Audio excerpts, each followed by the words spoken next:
Okay, so how many of you agree with me that your supply chain could either make your business successful or it can get you broke?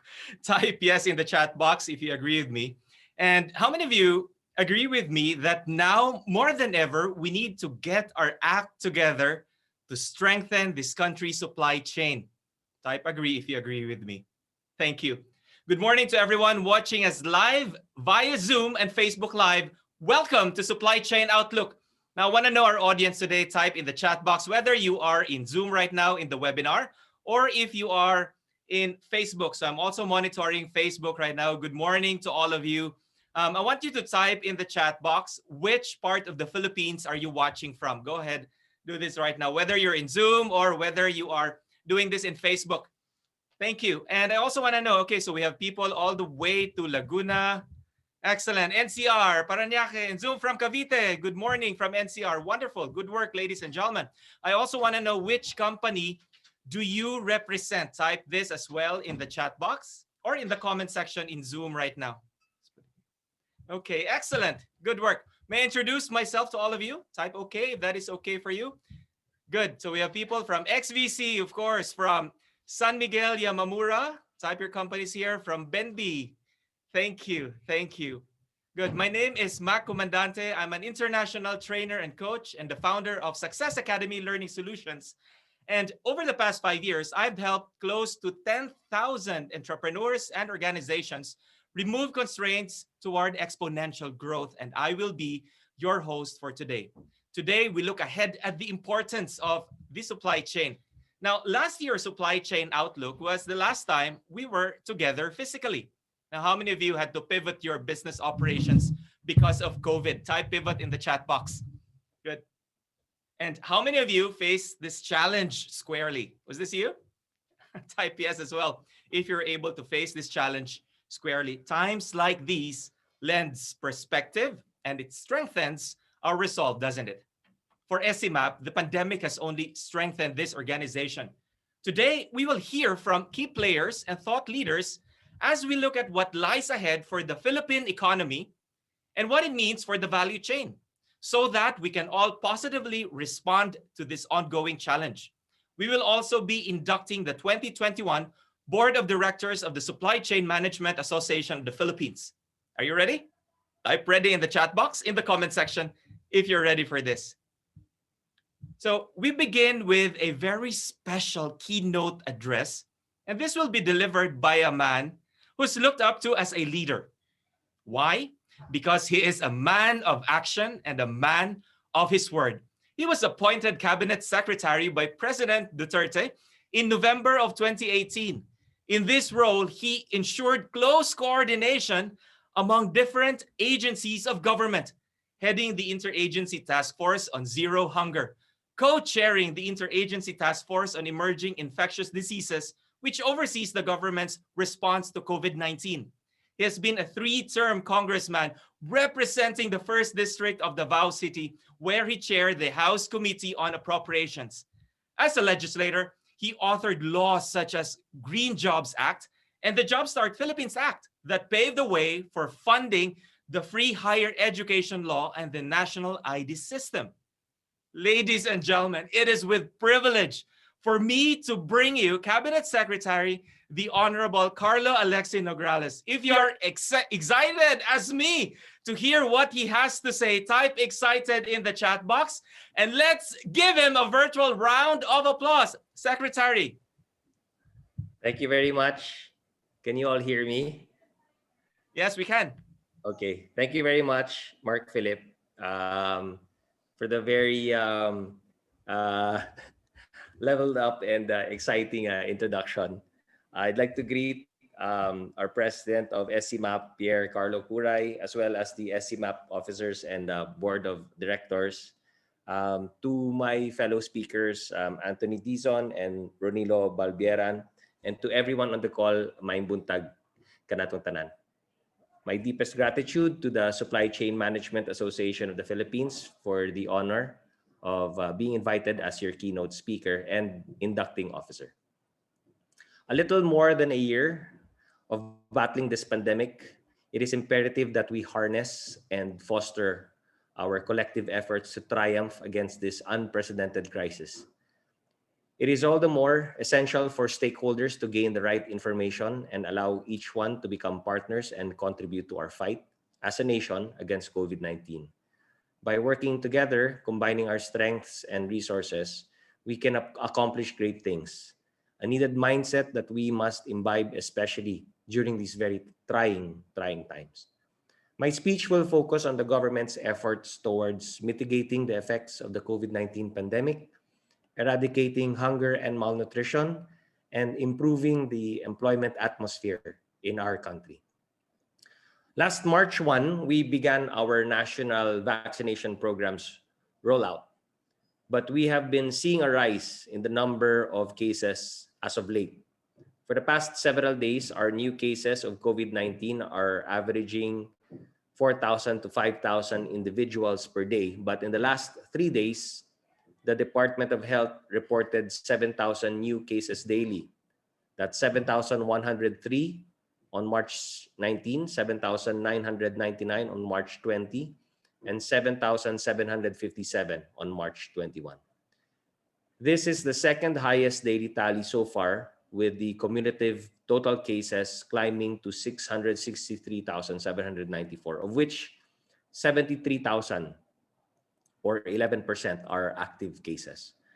The death toll, unfortunately, has reached 12,968. That accounts for 1.95% of total reported cases. Government has deemed it necessary, therefore, and I know you've all heard the announcement yesterday, to impose common curfew hours of 10 p.m. to 5 a.m. daily in NCR, Bulacan, Cavite, Laguna, and Rizal. However, workers, let me emphasize, cargo vehicles and public transportation shall not be restricted by such curfew. Again, this was a challenge that we saw last year where cargo was hampered somewhat. We again emphasize that cargo must be unrestricted. Yesterday, pursuant to the recommendations of the IATF, the President approved placing these highly urbanized cities of the National Capital Region, together with Pateros and then the provinces of Bulacan, Cavite, and Rizal under general community quarantine. That's Cavite, Bulacan, Rizal, and Laguna, beginning today, March 22, until April 4, with additional restrictions. Number one, only essential travel into and outside the subject area are allowed, but public transportation will remain operational at such capacities and protocols already approved. Biking and walking, of course, is encouraged. All mass gatherings, including religious gatherings, are prohibited, but the holding of weddings, baptisms, and funeral services are allowed, limited to 10 persons maximum. Holding of face-to-face meetings are highly discouraged, and we encourage, obviously, virtual meetings like this. The private sector is enjoined to adopt similar alternative working arrangements as those already in place in our government. No? That means 30% to 50% operational or on-site capacity where applicable. Visiting persons outside their immediate family or households is strongly discouraged. Even at home, the wearing of face masks, especially for the elderly and the vulnerable and the rest of the household, is highly and strongly advised. Current operational capacities of essential and non-essential services and industries shall be maintained subject to adherence to safety protocols and minimum public health standards. Meaning to say we're all GCQ, so please review the operational guidelines of GCQ. Particularly in the prohibition of aggregation in communal areas such as pantries and canteens, which we highly discourage. And as I said, virtual meetings and work from home is highly encouraged as well. Any outdoor or alfresco dining shall be allowed, provided that additional engineering and administrative controls are put in place, such as but not limited to placing of acrylic or similar dividers, limiting to 2 persons per table with the appropriate seating arrangements of 1 seat apart, particularly diagonal configuration.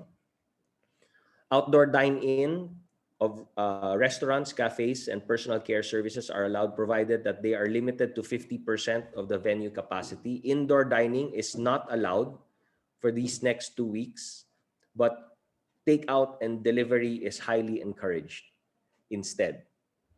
Any persons below 18 years old and above 65 years old, those with immunodeficiencies, comorbidities, or other health risks, and pregnant women are required to remain in their residences at all times, except when indispensable under the circumstances for obtaining essential goods and services or for work in their respective industries and offices. Pero kung pwede, wag talaga. Persons above 65 years old may be allowed for outdoor non-contact sports and other forms of outdoor exercises. Persons with disabilities as well may be allowed outdoors for their therapy and other forms of outdoor exercises upon presentation of prescription from their physicians or the PWD ID. As reflected in our IATF Resolution number 103, operations of driving schools, traditional cinemas, video and interactive game arcades, libraries, archives, museums, cultural centers, limited social events at accredited establishments of the DOT, and limited tourist attractions except open-air tourist attractions. And cockfighting and cockpit operations are temporarily suspended. Subject to the above additional restrictions, all provisions applicable to GCQ areas in our omnibus guidelines shall remain in effect in NCR, Bulacan, Cavite, Laguna, and Rizal. If you remember, last March 18, the IATF issued resolution number 103. And it states that upon recommendations of the National Task Force and the Task Force Group Recovery Cluster on Priority Group A4 of the National Vaccine Deployment Plan, selected based on necessity of the service provided for public and level of exposure, is hereby provisionally approved.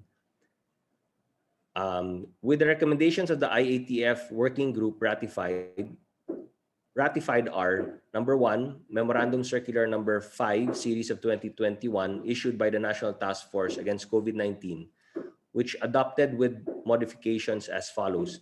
All Filipino citizens, whether returning OFs or OFWs, shall be allowed to return to the Philippines. Unlike the previous issuance. No? So all Filipino citizens are now allowed to return back to the Philippines. But effective March 22 to April 21, the entry of foreign nationals shall be temporarily suspended, except for diplomats and members of international organizations and their dependents, provided they hold a valid 9E visa or a 47A2 visa, as the case may be at the time of entry. And foreign nationals involved in medical repatriation, duly endorsed by the DFA. And foreign seafarers under green lanes, and for emergency, humanitarian, and other analogous cases, as well as foreign spouses and children of Filipino citizens traveling with them, provided they have valid visas at the time of entry. The entry of all foregoing shall be subject to a daily limit of 1,500 daily at NAIA of incoming passengers as may be imposed by the Department of Transportation. These are the most current measures that we have. Of course, we need the cooperation of everyone. Now, let's go to the vaccination program. With regard to vaccination, the Food and Drug Authority has so far issued emergency use authorization to 4 vaccine manufacturers thus far. That's Pfizer, AstraZeneca, Sinovac, and the most recent is Gamaleya of the Russian Institute. Government, according to the NTF Chief Implementer and Vaccine Czar, Secretary Carlito Galvez Jr., will purchase 3 million doses of Russia's Sputnik 5 COVID-19 vaccine after now that it has secured an EUA from our FDA. The procurement will be for April and May. Sputnik 5 is a 2-dose vaccine. Thus, the initial order will be enough to cover 1.5 million individuals. There is an ongoing negotiation to also allow LGUs to procure the same vaccine, the Sputnik 5.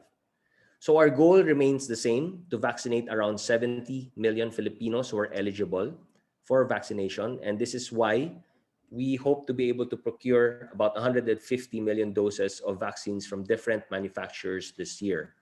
The indicative number that we've had so far in terms of our reserved doses all over different brands is about 160 already. We already have, as you know, 1,125,600 doses of Sinovac and AstraZeneca combined. 97% has already been distributed to the different regions, with 929 vaccination sites all over the country. So far, over 240,000 of our healthcare workers have been inoculated. We expect the arrival of the bulk of our vaccines by mid-second quarter. We expect initial doses from Pfizer within that second quarter, which is next month. More doses, of course, from Sinovac and AstraZeneca. Allow me to reiterate that the current pace of our COVID-19 vaccination for healthcare workers will not be the pace once we go full scale. It will be much, much faster. The challenges we have with the healthcare sector, obviously, is that they have to be on a calibrated basis because we cannot inoculate everyone at once. Otherwise, walang magbabantay sa ating mga pasyente. So the next batch, which are the senior citizens, will be much, much faster. Now, let me go to hunger and malnutrition. Of course, correlated with this challenges that we have against COVID-19 is the problem of hunger and malnutrition. Food insecurity has been a reality during this pandemic.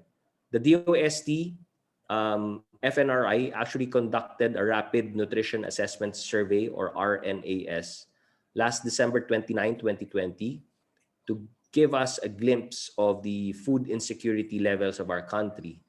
And it was found in that survey that 62% of surveyed households experienced moderate or severe food insecurity during the pandemic time. Of course, due to this pandemic, hunger incidence had at one quarter doubled to 16% in 2020. That was the third quarter. From 16% on the second quarter, it rose to 20%, and then 30% in the third quarter, based on the SWS survey. Then on the fourth quarter, it went back down to 16%. But our goal is to go back to pre-pandemic levels of 8.8%, which was our SWS hunger survey before the pandemic, immediately before the pandemic, December of 2019 to be exact. And last year, I shared to you about the Interagency Task Force on Zero Hunger, which I chair. Last October 16, during World Food Day, government called on the private sector to join us in our fight to end hunger, achieve food security, and improve nutrition and malnutrition, and all forms of malnutrition, and to promote sustainable agriculture. And because ending hunger is a collective responsibility, government needs the help of the private sector and other stakeholders to achieve these shared goals for zero hunger. And that is why Pilipinas Contra Gutom was born, because this is exactly the same principle that PKG stands for.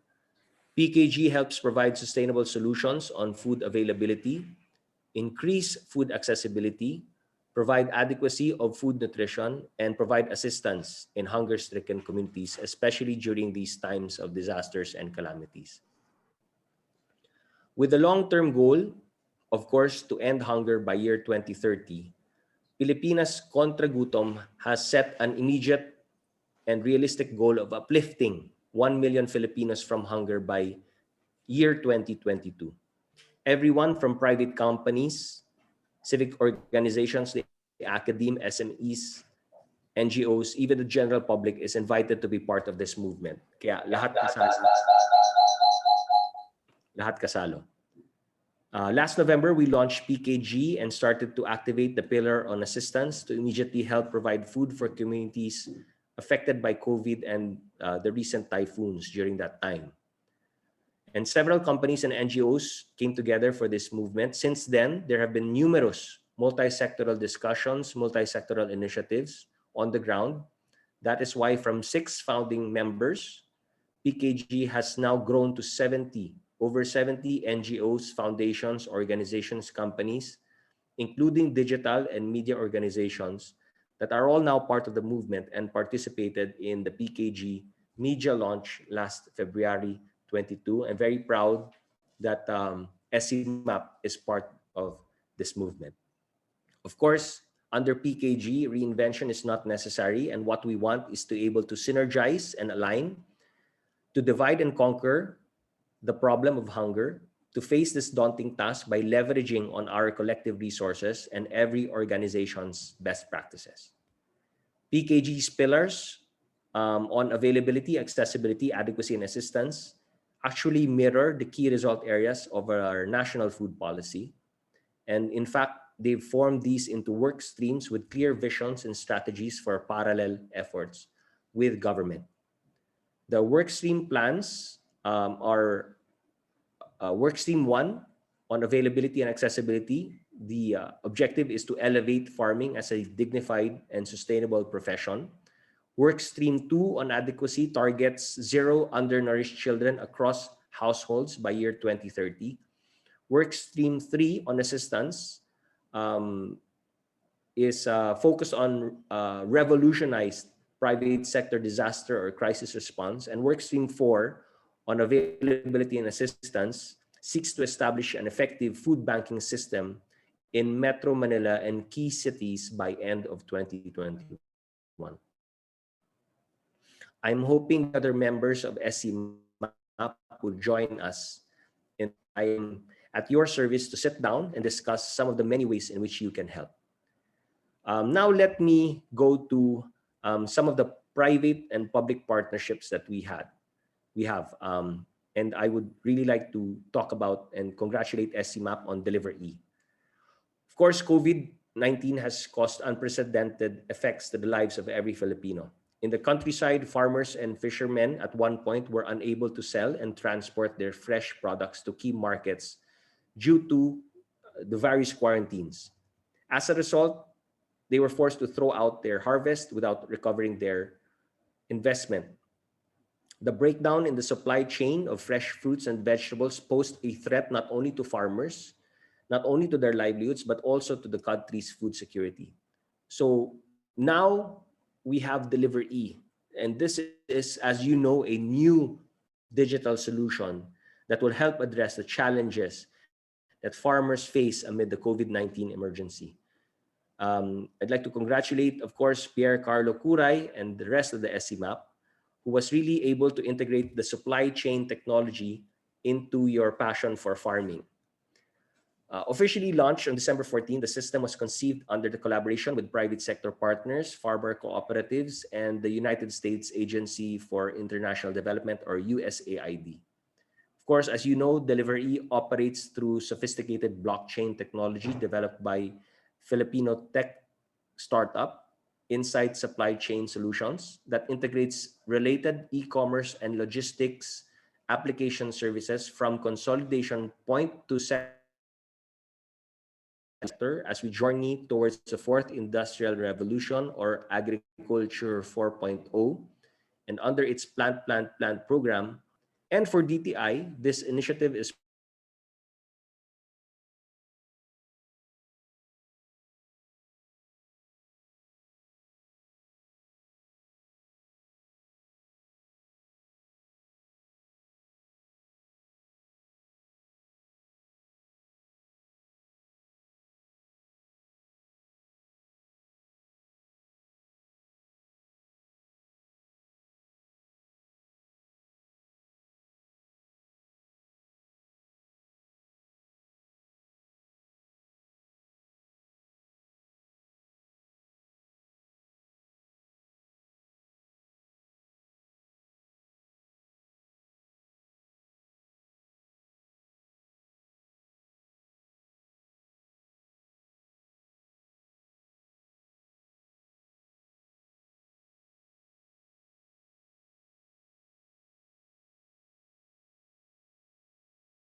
dated and other members of government. Launched on September 13 at the Food and Development Center of Taguig. It's a market system which sells major agricultural goods at reasonably low prices. And apart from this, they also have a Descuento Caravan launched in Cagayan de Oro last month, and it still continues to do rollout. I'd like also to touch a little bit about government's latest initiative, the National Employment Recovery Strategy.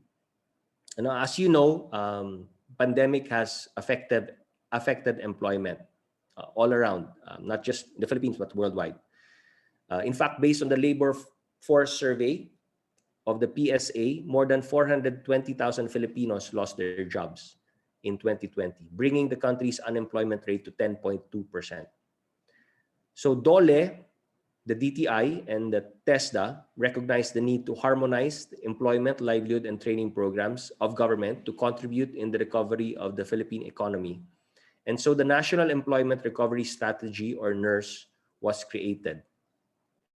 Anchored on Recharge PH and the Philippine Development Plan midterm update, it aims to expand the current Trabaho, Negosyo, Kabuhayan initiative. The NERS task force was constituted to focus on initiatives to restart economic activities, restore business confidence, upgrade and retool the workforce, and facilitate labor market access with the end in view of creating employment opportunities and improving the employability of our workers. We are now under the final stages of a NERS action plan, and the identified interventions would be a job summit, a proposed wage subsidy, passage of priority legislation, retooling and upskilling programs through TESDA, youth employment programs, assistance to establishments through loans, deferment of fees, and upgrading of processes, extension of social protection to vulnerable groups, and the continuous implementation of Build, Build, Build, and Plant, Plant, Plant, and the Balik Probinsya Bagong Pag-asa program. My office, the OCS, is among the members of the oversight committee of this task force.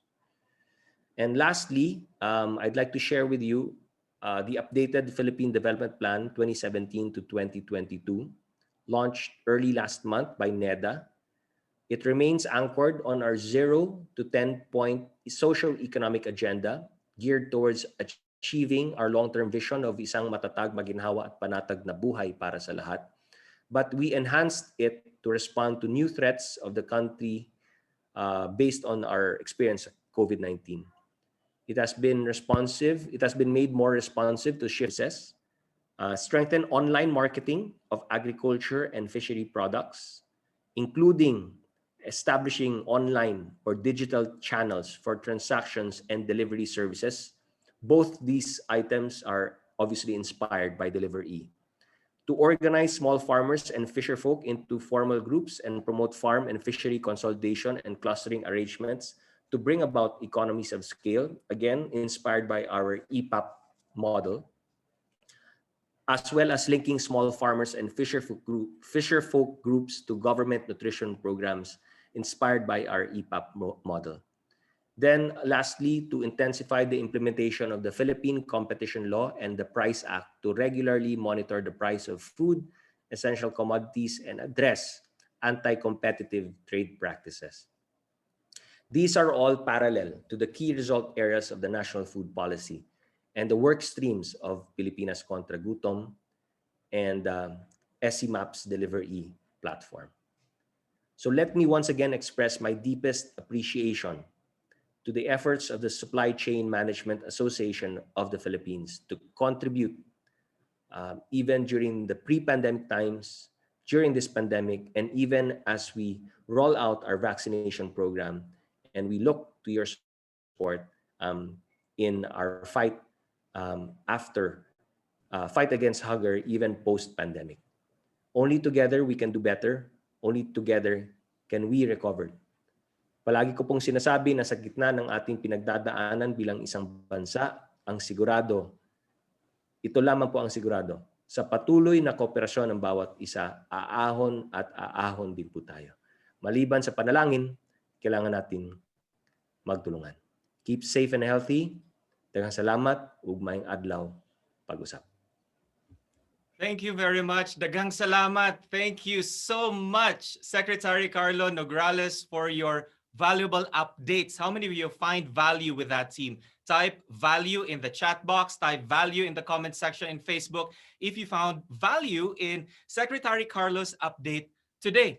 Thank you, Secretary, for bringing together the Filipino people so together we can solve the challenges of COVID-19 and for working hard to solve the problems of livelihood, employment, and hunger in the Philippines.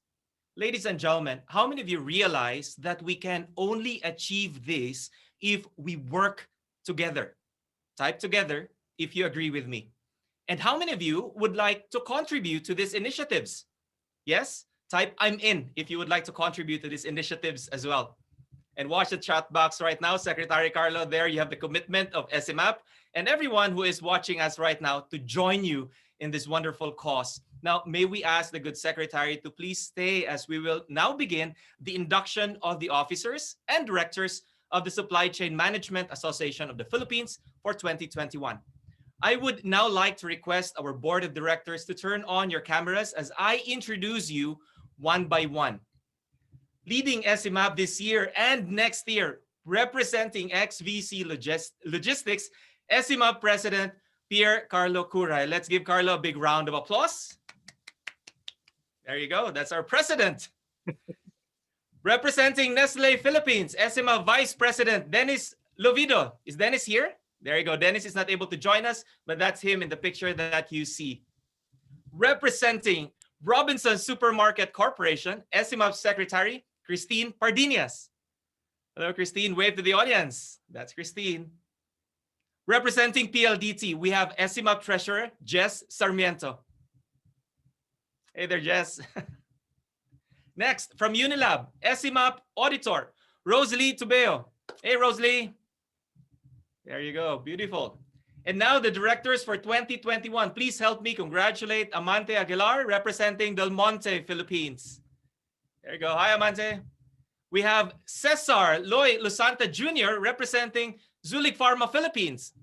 Hey, brother. Good to see you. We also have John Wayne Maravilla, representing Johnson & Johnson.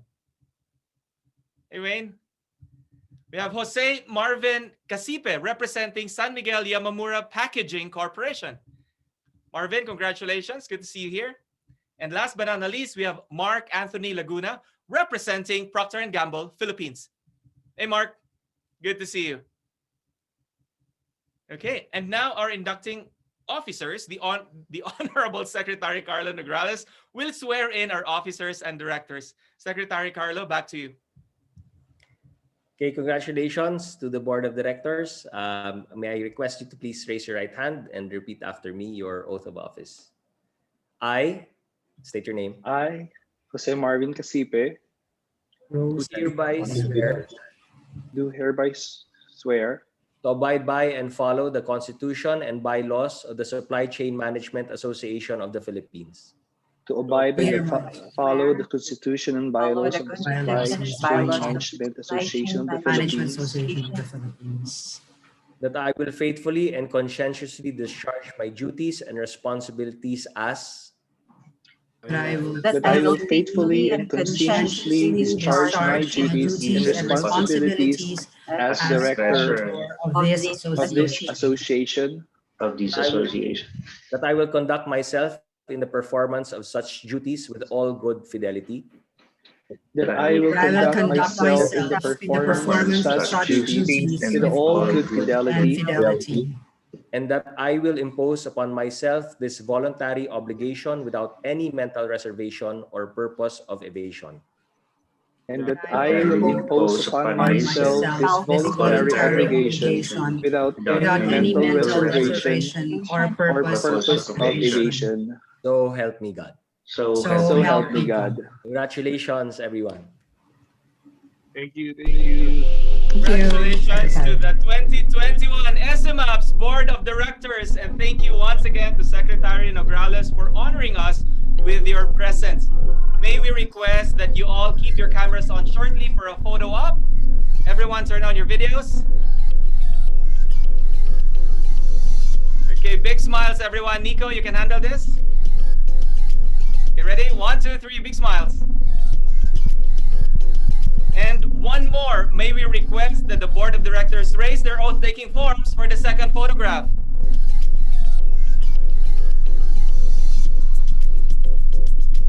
Okay, show your forms. There you go, big smiles. Ready? 1, 2, 3. Awesome. Thank you. Good job, everyone. Thank you. Okay. So, congratulations once again to the officers and directors of the Supply Chain Management Association of the Philippines for 2021. You're watching Supply Chain Outlook Live. Now, we will be back in a couple of minutes with economic outlook from Ronilo Balbieran of REID Foundation and the private sector perspective from Anthony Dizon on the Cold Chain Association of the Philippines. But first, we will have a short AVP break from our sponsor. If not because of them, this event will not be possible. Ladies and gentlemen, thank you very much to JNT Express. So we'll give them 2 minutes, have a quick bio break for all of you, and see you back here. Okay, back to you, Nico.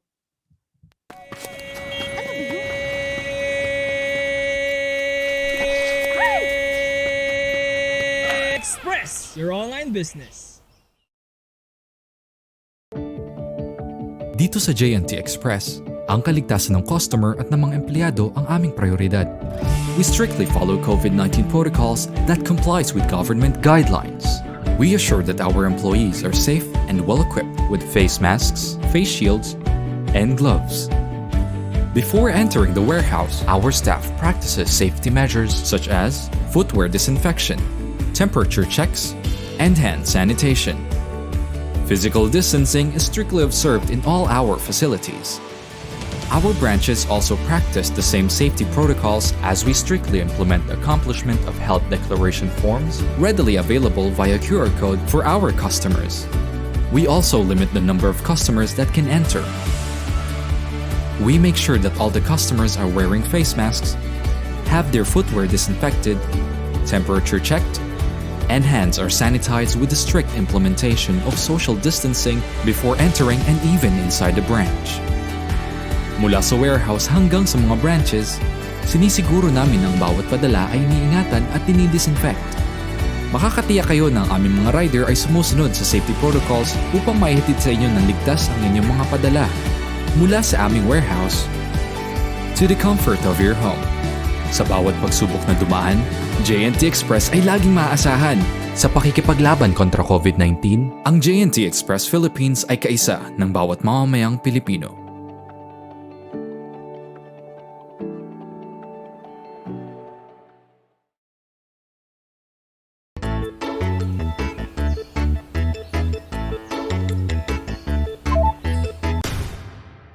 Express your online business.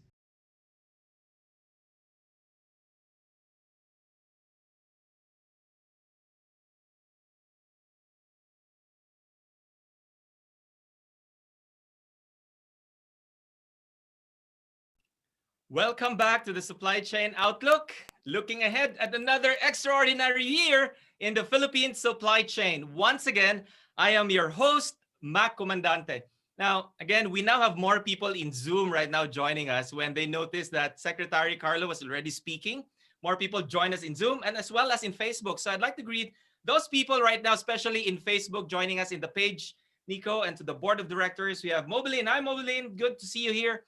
Hi, Tomei. Yes, wonderful. Good job, ladies and gentlemen. What you can also do is that you can also share the page, by the way, ladies and gentlemen, so that more people would be able to benefit from the updates that we're doing today.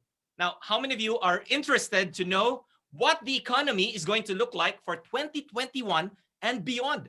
Type economy in the chat box or in the comment section if you're interested to know. Good work. Excellent. Now, I have the opportunity to bring you one of the best, if not the best, economist in the Philippines today. He is a member of the faculty of the School of Economics of the University of Asia and the Pacific. He is a licensed environmental planner, and an infrastructure and logistics specialist with over 15 years of experience in delivering high-impact reforms. He led the team that crafted the Philippine Construction Industry Roadmap 2020 to 2030 and advised on the Philippine E-commerce Roadmap 2020 to 2022. He is also the Vice President of the Research, Education, and Institutional Development Foundation, which has worked alongside various government agencies like the DPWH, DTI, DOT, and DND, and led the team that paved the way for the legislation of the Right of Way Act, which has sped up the construction of major infrastructure projects. Currently, this man leads the infrastructure component of USAID Deliver. Ladies and gentlemen, I am proud to be able to call him a very good friend. He is my teacher. He is my mentor, a man whose heart is built for God, for family, and for the country. Ladies and gentlemen, please help me welcome Dr. Ronnie Balbieran. Take it away, Ronnie. Thank you, Mac. I miss you. And thank you for this. Wow, parang pang superstar talaga yung introduction, Mac. Of course. This is done. The last time we did it, nasa Shangri-La tayo. No? So, hi. Just when I thought na makakapag physical gatherings na tayo, balik tayo sa mga GCQ. So, I wanted to do this physically. I miss all of you guys, but nonetheless, it's time for us to be safe and just be safe, everyone. And I hope you will like my presentation. I have, according to Nico, 45 minutes. So bear with me. It's been a year since we've done this. So let's do this. Let me just give me some time to present my PowerPoint presentation. Okay, so here you go. Okay, sorry. Okay, so Philippine economic outlook. Can everybody see my slide? Yes, all clear. Okay, so rock and roll. Ngayon, kilala niyo naman ako. So, super summary na tayo agad before you you fall asleep. Yeah, so, meron tayong super summary. So, the super summary, guys, I have 3 points. So, first point is that before COVID-19, we were very okay. Sabi nga ni Mac, no, with very very high energy. I hope to absorb that high energy, no, Mac, amidst all this bad news. No? So, we were okay. More okay than other countries, especially developed countries. We were having a party, literally, no? So before COVID-19. So in fact, according to Dr. Villegas, no, even prior to the election, even ang elect nating presidente ay si Vice Ganda, our economy will still perform at 5 to 6%. Yeah, even with the president na Vice Ganda. No offense against no offense meant for Vice Ganda, but ang gusto lang natin sabihin, our economy was so strong, no? Kahit sino maging presidente natin, our economy will perform at least 5 to 6%. And then just when we were having a party, came 2020. So we were, and as up to now, we are still not okay. But we're trying to be okay. So, but as we've said, we're used to this. No? We are used to always trying to be okay. And ganyan magaling ang mga Pilipino, no? Trying to be okay. And we have our family, our friends, even with Zoom. No? So we always find a way to try to be okay. So, ang summary natin for projection for 2021-2022, I'm sure a lot of you have so many questions. Some are darker than the others. I wish to assure you that the worst is over. So ang pinag-uusapan na lang po natin dito is when will be the situations be better. No? So, but don't worry, we will be okay. But of course, timing is of the essence, especially in supply chain. No? So, sir, okay naman yan. At the end of the day, we will all be in heaven. So, but when will that okay come to us? No? So, but we will be okay, and we will discuss the parameters on which we will get the timing of this okay. So, with the right mix of actions, we will be more okay. And with strategic choices, we will have a new type of okay. So let me discuss these things one at a time. So, okay, so balik naman tayo. Last time I eliminated this from my slide. Many have actually protested. So we go back to the basic. So super summary, supply, demand, and then we have the market. Sundan nyo lang ako dito para hindi tayo mawala.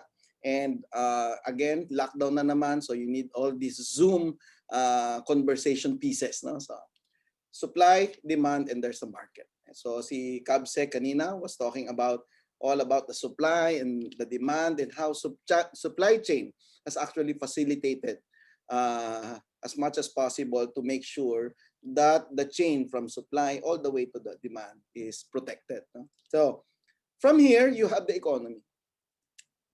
But for the economy to actually be as strong as it can be, so you need population, and the population must have 3 characteristics: many, young, and growing. And then you have the fundamentals. Kailangan marami tayong cash, maraming reserves, and madaming additional income. Okay? And then the third most important support or element of an economy is animal spirits. Animal spirits is the technical term for economics in dealing with talking about emotions, confidence, business, and consumer confidence, and hope. Most importantly is hope, especially magto 2 years tayo. We were entering the 2nd year of lockdowns. No? But of course, these 3, yung tatlong yan, when you have all these 3, then you know that we will have a very healthy economy. So 3 times 3, all those 9 characteristics: emotional, confident, hopeful, a lot of cash, a lot of reserves, a lot of additional income, many young and growing population. So kapag meron tayo niyan, whatever happens will be okay. Now, of course, we're not satisfied with just okay. No? So we need to support our economy. How? With infrastructure. So infra is from the word infra, means below. No? So kaya nasa ilalim po yan. Infrastructure. So you need construction, you need ICT infrastructure so that our economy keeps on moving. No? So pag nawala yan, nag-congest ang ports, airports, roads, ang ating mga broadband internet, baliwala lahat ng mga Zoom natin na to. So ito na nga lang inaasahan natin. So kaya kailangan meron tayong mabilis na ICT infrastructure. Okay? And then you need the leaders to support all these things that I'm talking about. Government leaders, you have the politics, the laws, subsidies, taxes, and of course, the leaders of the private sector. And now I'm talking to you, no? The people in the private sector. And right now, there's no other, I think, 2 years in the economy, in the history of our economy, where supply chain is most important. So ngayon, dati napakahirap ipaliwanag ng supply chain. Ngayon, everybody's talking about supply chain. Everybody's trying to learn supply chain. Okay? So, sa Tagalog, you need tao, pera, at emosyon. Kapag meron kanyang tatlo na yan, we will be okay. Pag nawala yung isa dyan, kahit ano pang infrastructure, kahit ano pang leader, pagka hindi na recover yung emosyon, pera, yung tao, then our economy will be in bad shape. Okay? So, let's try to analyze what's happening and in a framework. So yung favorite nating lahat, the bottom model of the economy. So okay, so again, 4 words: spending, production, employment, income, spending. In macroeconomics and the study of the economy of a nation, etong 4 words lang you need to remember. Remember all these 4, 10 years, 11, 12 years na natin pinag-uusapan dito. When everything is lost and everything seems to be confusing, remember these 4 words and you can evaluate anything and everything that is happening around you. Spending, production, employment, then income, back to spending. Okay? And then that's what we call GDP or GNI, gross domestic product, gross national income. So because GDP and gross national income is just a measure of four sides of the same coin, okay? National spending, national production, national employment, and national income all at the same time, okay? So, and then that part of the bathtub that is not employed is what we call unemployment. And when the bathtub overflows, that's what we call inflation. So just follow me here, and we will be able to evaluate what's really happening here. Okay. So then that full employment. Yeah. So that's the dream of all presidents and economic managers. No, full employment. Okay. So but napakahirap gawin yan, especially ngayon. Ano ba ang problema natin? Napakaraming unemployment. Okay? And ngayon, unti-unti, sumasabay pa ang pork and vegetable inflation, including transportation inflation and restaurant inflation.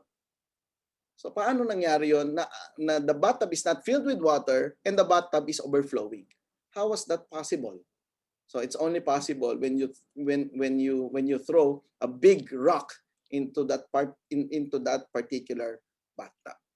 So, inefficiencies ang tawag doon, or supply chain bottlenecks. Maglagay ka isang malaking bato ng problema ng supply chain.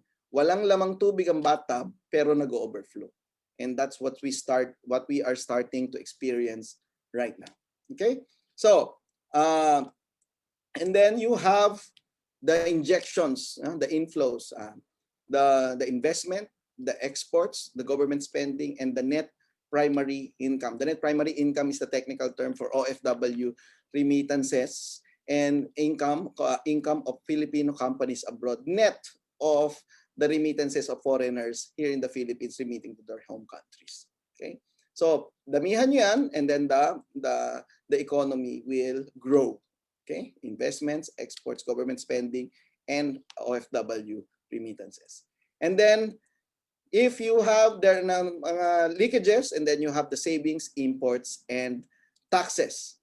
So you use that to make sure that you stabilize the whole bathtub. So you try to have savings, and then you have imports, and then you have taxes. Kapag sumobra naman ang savings, imports, and taxes, then your bathtub will drain.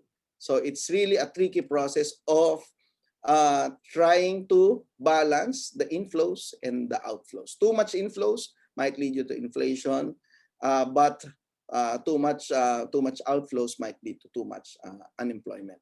Of course, the midterm ano dyan is dapat mag-construct ka ng swimming pool instead of bathtub so that the economy will grow. And that's the role, the bigger role of infrastructure development. So while you're doing the short-term balancing of unemployment and inflation, start constructing the swimming pool. Start constructing the swimming pool. Yun yung image na gusto ko maalala po ninyo. Okay? So, and then you have all these fiscal, exchange rate, and monetary policy. So ito pong sa fiscal, trabaho po yan ng ating mahal na presidente all the way to the barangay tanod. The one to the left is the responsibility of the Bangko Sentral ng Pilipinas. So when we talk of government economic policies, we're not just talking about the Duterte administration. Independent po ang Bangko Sentral ng Pilipinas. Okay? And then joint action is the BSP and the national government. So let's have some analysis of what's happening right now in the middle of the pandemic. So in the middle of the pandemic, since March and April, Bangko Sentral ng Pilipinas already tried to pour in a lot of additional money supply. Nag-release agad siya. Pati sa government, nag-release siya at least 300 billion initially. So, and then brought down interest rate. What will happen? So if you bring down interest rate, so savings will be discouraged. And hopefully, loans for productive investments will be encouraged. So immediately, Bangko Sentral ng Pilipinas brought down interest rate and increased money supply to the economy. Ano naman ang ginawa ng ating national government? SAP, no? So social amelioration program. Immediately 5,000 to 8,000 pesos per family. So ang pinadistribute natin nationwide, or at least sa Luzon, no? So why? Because when you don't have when you have a lockdown economy, so where will the people get their money to buy their necessities, no? So SAP yung punta dyan, and then therefore you make sure that this particular cycle continues to move, no? Spending, production, employment, income, spending, paikot-ikot. Yan, paikot-ikot. And then build. So you need to have constant cash flow coming naman from infrastructure development. So that's build. So yeah, government. Pasok. Because private sector is shrinking, and being prohibited from moving, from producing, and therefore someone else must do the job of pouring in money to this bathtub. At ano yun? SAP and build ang pinaka. Of course, marami pa. No? So, and then on the side of taxes naman, so you have the create bill or create law, no? So which will be signed in a couple of days. So ano naman na ginagawa niyan? So to plug the hole here of taxes, no? So corporate income tax will be reduced from 30 to 25% for large corporations, and for small and medium corporations it will be from 30% to 20%.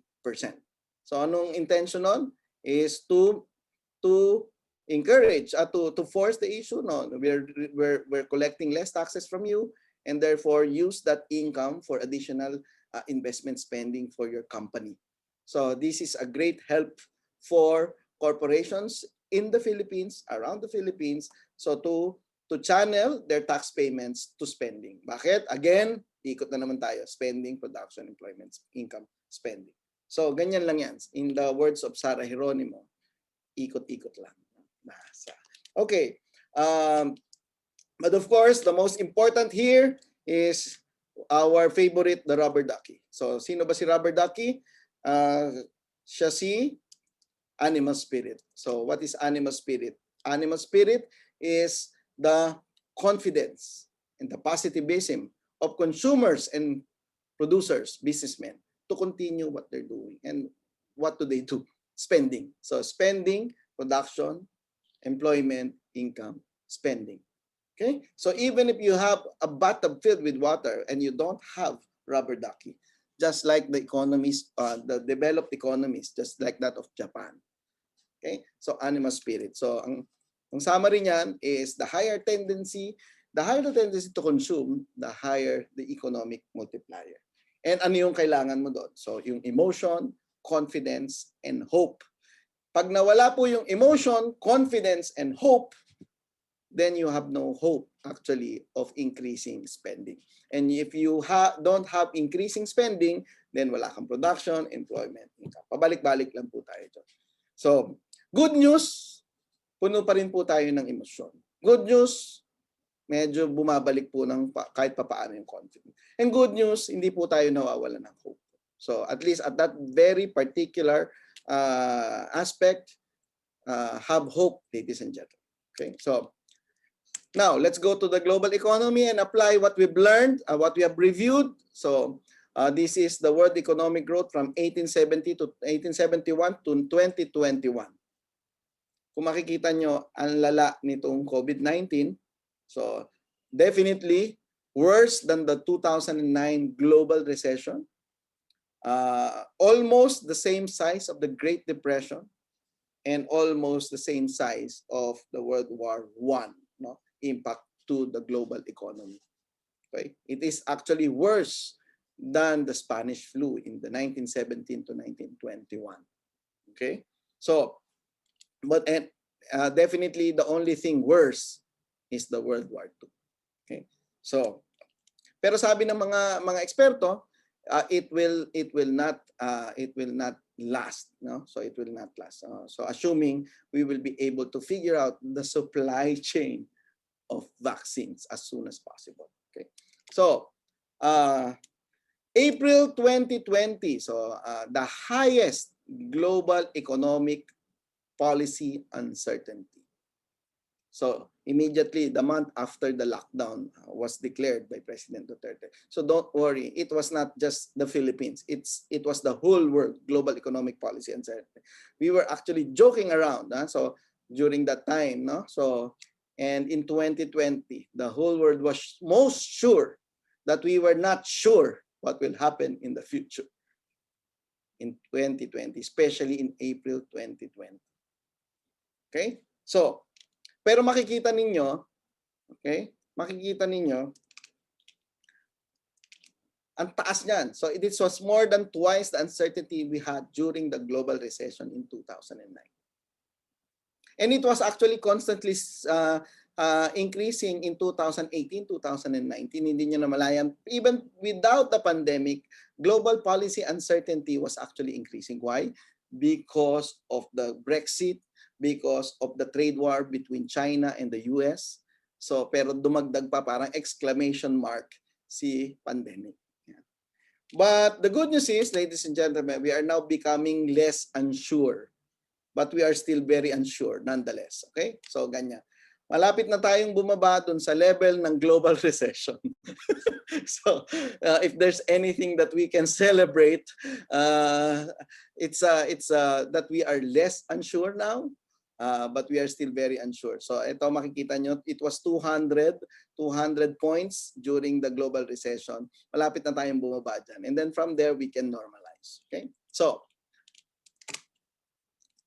and then, but I would like to remind you, di ba, last time nag-usap tayo nung January last year, it was actually the whole economy was, the whole global economy was slowing down.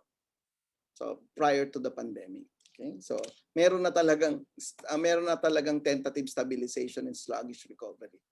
Okay? And then we were actually talking about globalization, no? So the slow globalization, and everybody was actually going to the left of it. Si US, si Europe, si Japan, si China, they were all slowing down.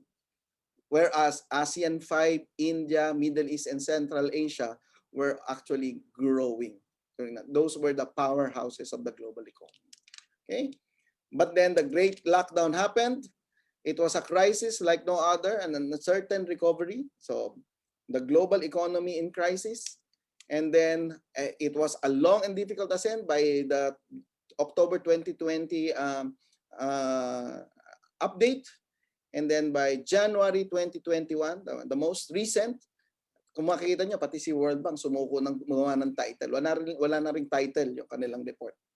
So, the global economy is emerging from the collapse. The heightened level of uncertainty around the global outlook highlights policymakers' role in raising the likelihood of better outcomes and emphasis on ambitious reforms to rekindle robust, sustainable, and equitable growth. If there's any side comment that I will have is that as early as May, we had an ambitious plan to rescue our economy from the projected recession. It was 1.3 trillion pesos from the RISE bill penned by Dr. Stella Kimbo and Congressman Salceda. And it was actually approved by the House of Representatives. It was actually at par with everything that our neighbors were doing at the time, rescuing their economy. It was actually at 5 to 6% of our economy trying to rescue our economy from sure recession. But it was never approved. And fast forward, our neighbors are now growing, but we are still here in a recession. Okay?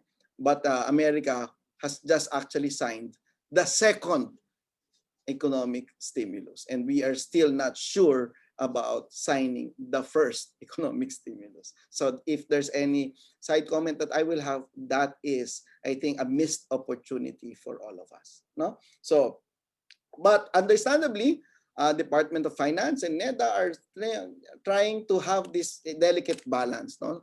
Rescuing so much might actually mean getting our financial situation in trouble by accumulating so much debt.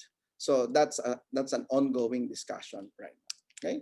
So moving forward, 2021 by the World Bank, they are projecting 5.9. We expect that this will be revised in the March and June updates. So, but I think the current calculations that we are doing right now with Dr. Abola, it's around 4 to 5% already, and slowly slipping away towards a 3 to 4% range. No, so because of what's happening in the inflation front and the series of lockdowns that are being issued yesterday, and then up to April 4, and hopefully we will be able to address that. After April 4, we should be able to open up again. No? Otherwise, kapag nag-extend uli yun, brace yourselves, ladies and gentlemen, for another crawl of our economic recovery. Okay? So, macroeconomic indicators natin. So, ito, sabi ng IMF in the October 2020 report. So, it's about life versus livelihood dilemma. No? So some countries would choose more livelihood, some countries would choose life and therefore apply more stringent lockdowns. Philippines, the Philippine government chose to lock down our economy. So, and we had one of the most stringent lockdowns in the world. In fact, we are now the longest lockdown in the world, next to China during October, but now we have now the most stringent. Okay, and this greatly caused the slowdown of our economy if you will combine it with the lack of cash stimulus. But the good news, ladies and gentlemen, pass is pass. The Philippines started to open up. I'm hoping it will just be up to April for this temporary GCQ again. Okay, no, and this is the 70-year graph of our economy. Kita nyo naman, this COVID-19 brought us to the worst economic performance in 70 years at 9.5% annual growth. Okay? Quarterly speaking, so we were already experiencing 6.6% for the last 10 years, and immediately on the first quarter, on the last month of the first quarter when we had the lockdown, ang laki ng impact agad, negative 0.7, and towards the negative 16.9. So the whole is 9.5. Okay.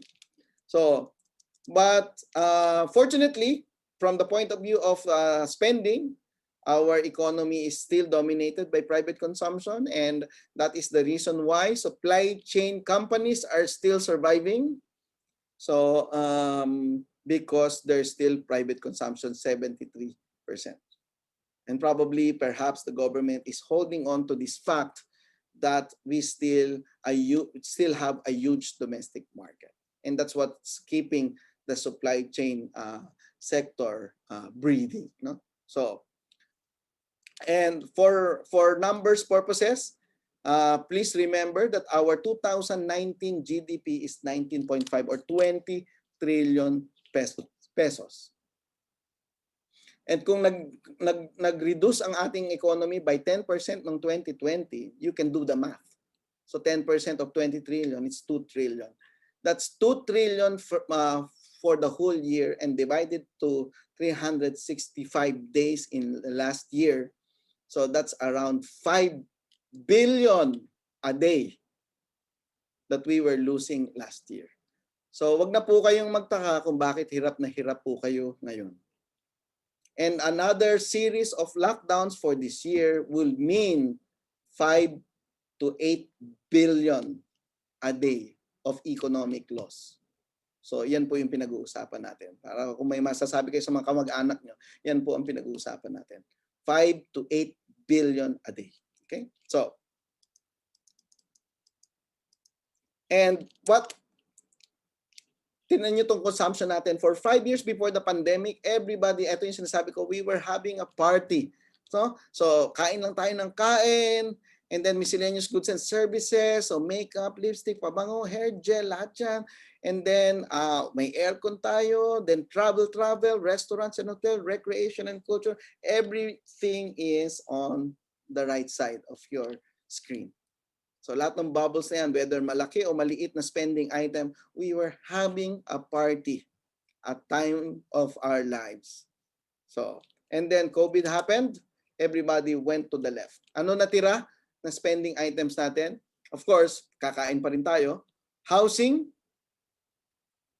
and utilities, yan, communication, including syempre yung ICT natin, and then miscellaneous goods and services. It's funny kasi mas maraming nagme-makeup na ngayon sa loob ng bahay kasi pagka nasa labas, bawal na pong mag-makeup kasi mabubura lang ng face mask ninyo. The rest went to the left. And ayan, yan ang ano natin. Kaya talaga sa tingin ko, kaya bumulusok na naman yung infection kasi talagang inip na po yung mga tao sa bahay. So they could not contain the depression anymore, the belongingness, how you miss your friends, your loved ones. So gusto mo na silang pumunta sa recreation and culture, restaurants and transport, and kaya gusto na talaga nating lumabas. Yan. Everything went to the left. We were just left in the house, eating, zooming, and getting inside. No? So, okay.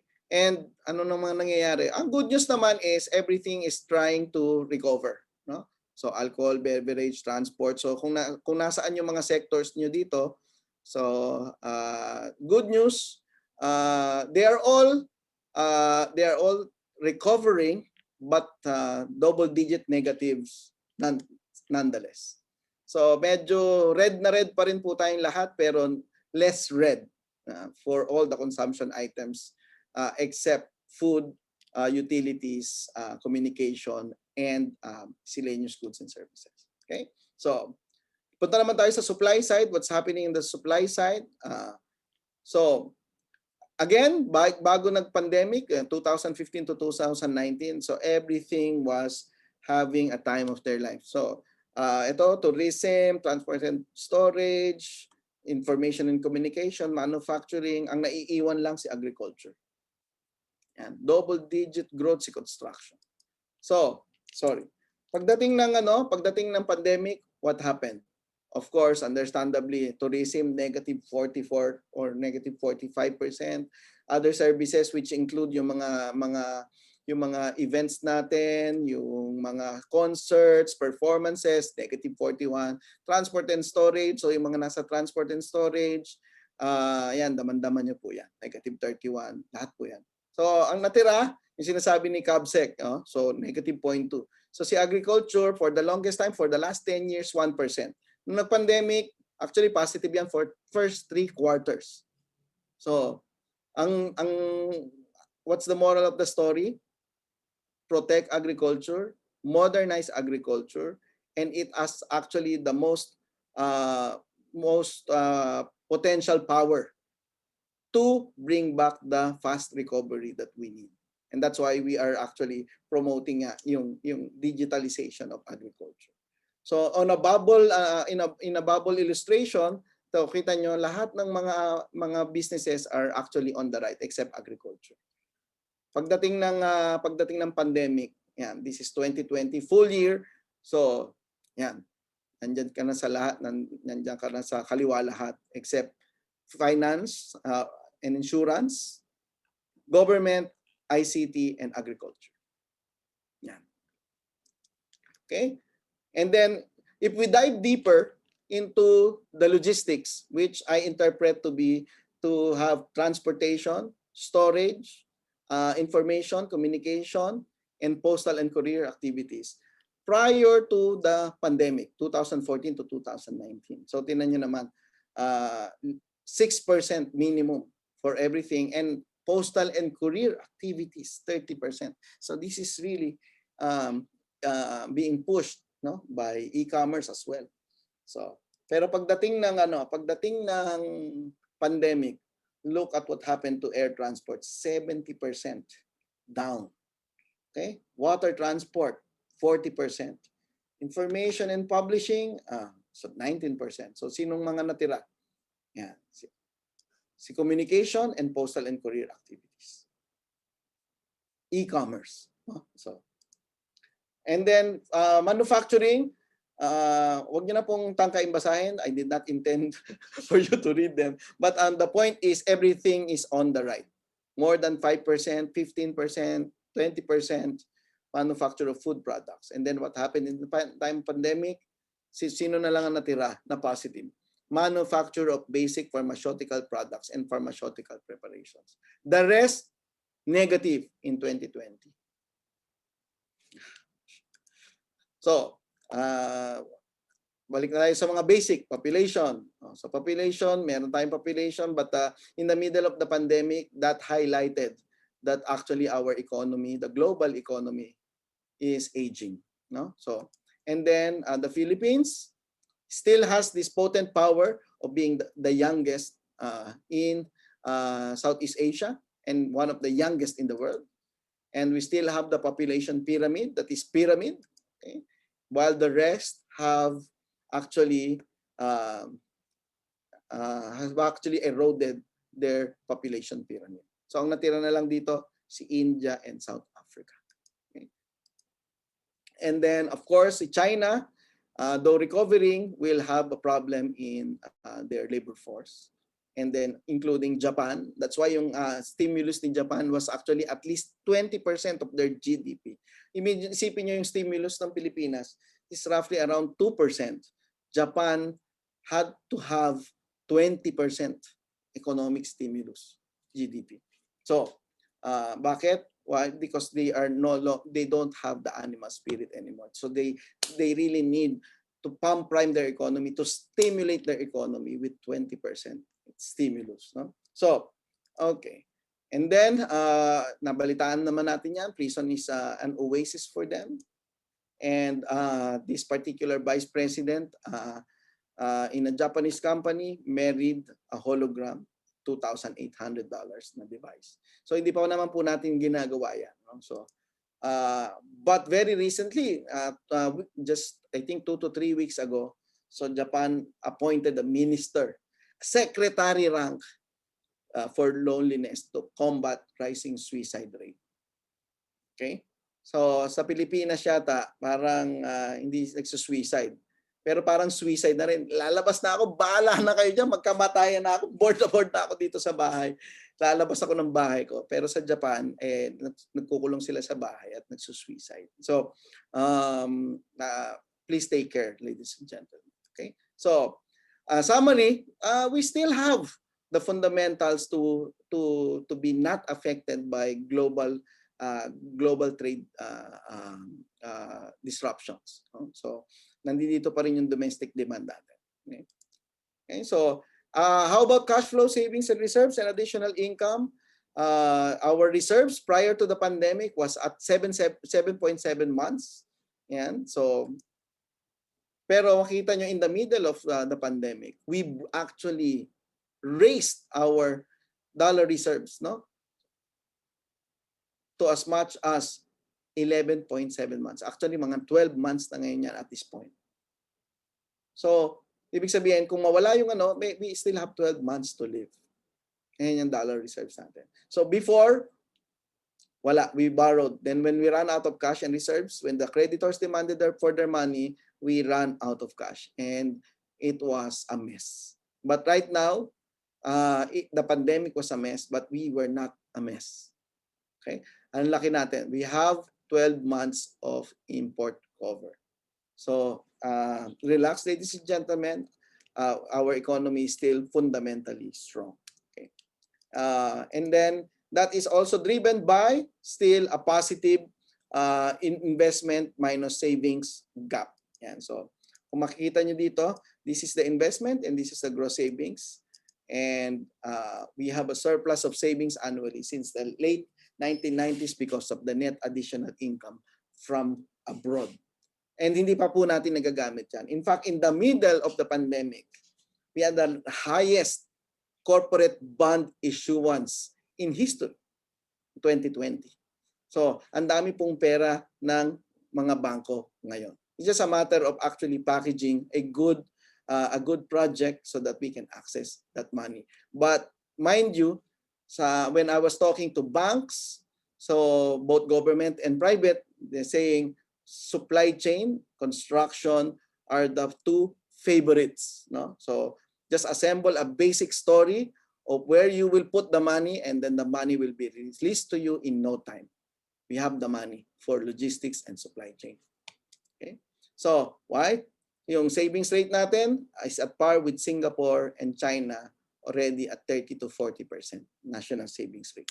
Okay? And net additional income from abroad is double digit. No country in the world has this. Of course, we had negative OFW remittances in March, April, and May, but it went positive again. But in the first month of this year, it was negative, but don't you worry.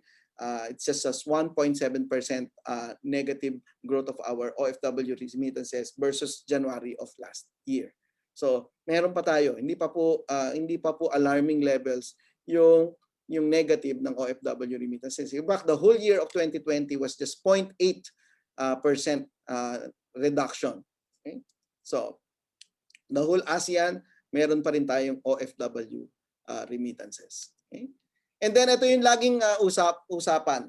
So, baka malubog na po tayo sa utang kapag nagutang pa tayo para i-rescue yung economy natin. The magic number is 78%.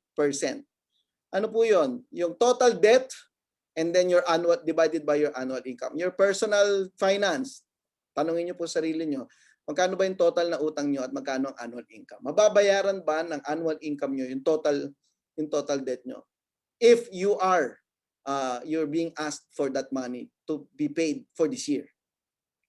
So at the height of the fiscal crisis declared in 2004, that was 78%. We entered the pandemic at 42%. So ibig sabihin, ladies and gentlemen, we are very far from hitting dangerous levels of debt to GDP. Number two, is what is the maturity of these debts? This is an average of 14 to 17 years. Ibig sabihin, hindi tayo sisingilin ng pinagkakautangan natin next year. So ibig sabihin, pwede pa po tayong mangutang alang-alang lang sa pag-rescue ng ating economy. Right now, it's actually hitting more than 50%, but we're still far from the 78% dangerous levels of fiscal crisis declared in 2004. Kaya pag lagi pong tinatanong yan, baka malubog na po tayo sa utang sa mga pangungutang dito sa vaccine. Maliit pa po yan. Even if we actually borrow 2 trillion. So 2 trillion is just actually around 10% of our GDP. And that would be increasing from 50 to 70%. So nearing there, but still not at the record of 78%. Yun lang po yung usapin ng Senate. So therefore, we can survive this particular pandemic. Of course, another story, yung usapin ng whether the other countries are growing and we are still not yet growing. Okay? But we are still fundamentally strong. Okay? And our exchange rate, interest rates, are very, very low. Yung exchange rate natin, ang volatility of exchange rate natin, very low. That's because we have so much cash. And then it's a fluke of the supply chain in pork and vegetable, and now with oil prices coming in, therefore inflation is now being pushed higher than the projected ceiling, no, na 4%. No? So for mga nasa 4.4 na po ang projection natin for 2021. But still, nonetheless, still below 5%. And hopefully, the Supply Chain Management Association of the Philippines will greatly advise our government how to figure out the supply chain problems in pork and vegetables. Yun lang po ang nagiging problema natin ngayon. Okay? So otherwise, our price environment is still stable. Okay? Unemployment is going down, and I'm happy to note na yung nurse program na sinabi ni CABSEC will really push the boundaries of helping the unemployment problem of our country. Okay? And then our income per person prior to the pandemic has been actually increasing. It has actually been increasing since the time of Ramos. Okay. So animal spirits, tingnan natin yung mga most recent releases, most updated releases of fourth quarter of last year. The trends have reversed. So the consumer confidence turns positive for Q1 to 2021. So and then yung current quarter has actually reversed its trend. And then business confidence, all have actually reversed their trend, which is good news for you. Baka hindi nyo palang nararamdaman sa supply chain, but very soon this particular business confidence will translate to investments, and these investments will translate to actual production. So in the next 6 to 9 months, you should be feeling the increase in the supply chain volumes. No? Okay, so assuming hanggang April 4 lang po yung lockdown. Okay, so and then personal quality of life, tinalo na po ng mga gainers ang losers. So medyo we are starting to have a feel of what's to come for our life. So optimists are 42%, pessimists are just 18%. So which should be good for consumption and which should be good for supply chain. Okay. Total moderate hunger, it actually increased towards the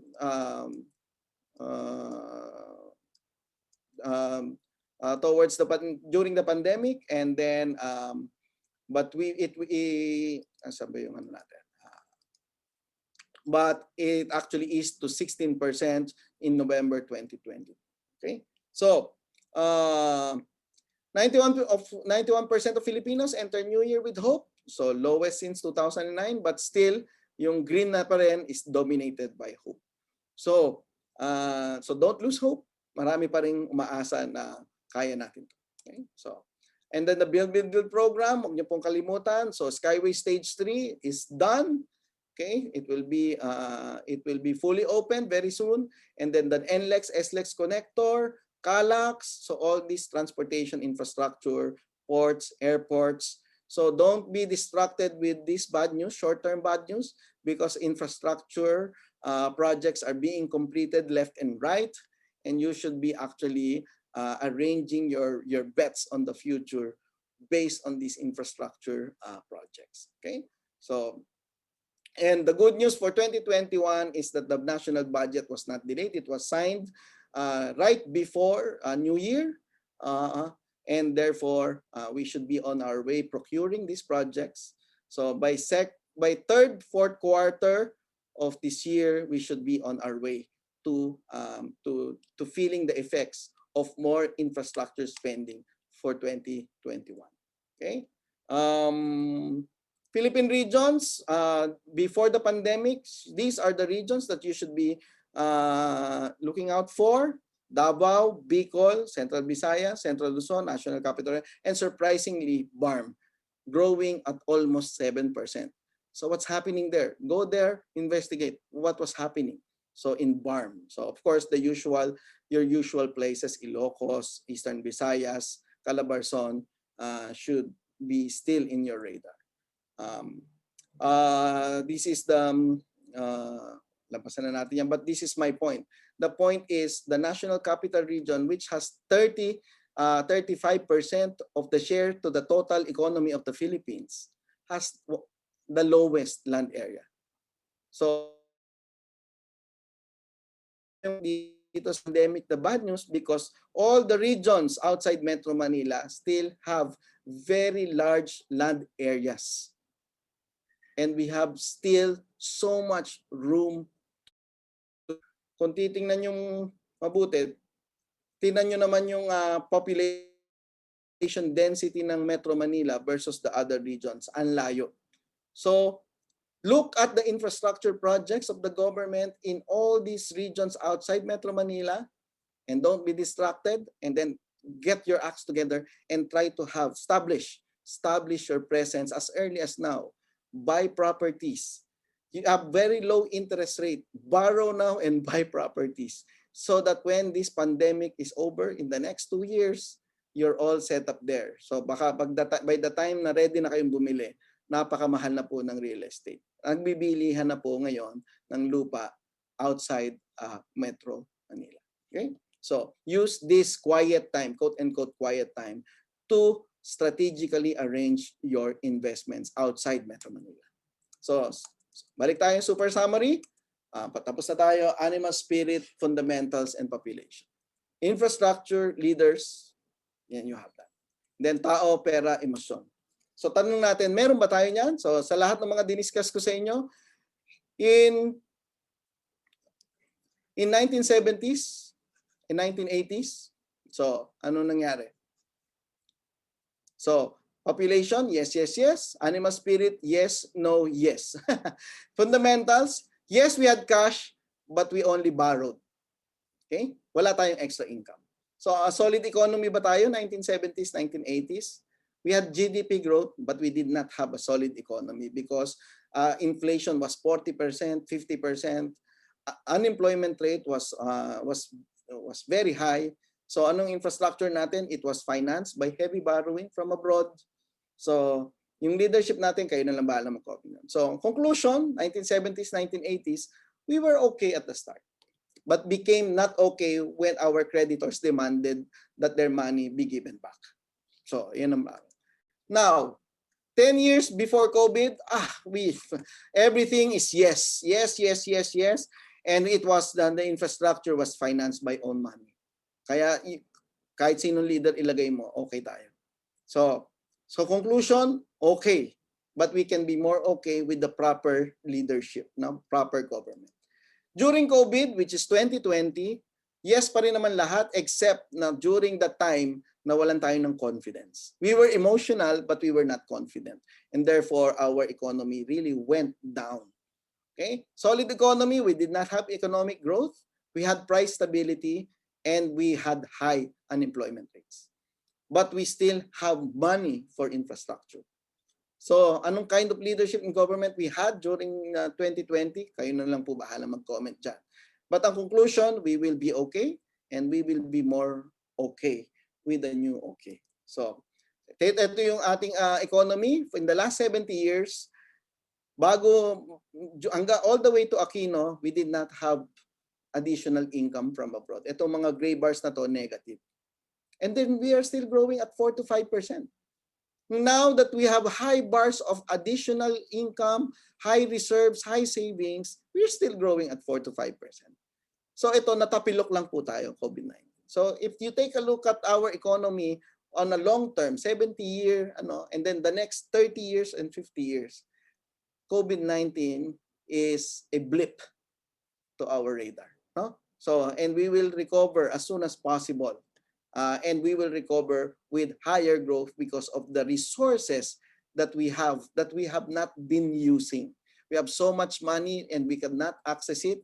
The banks are awash with cash and we are not actually using them. Okay? So, ADB said the worst is over for the Philippine economy, but recovery will be slow. Okay? 7.3, 6.5, we are projecting around 4 na. So, IMF, nung October, sabi nila,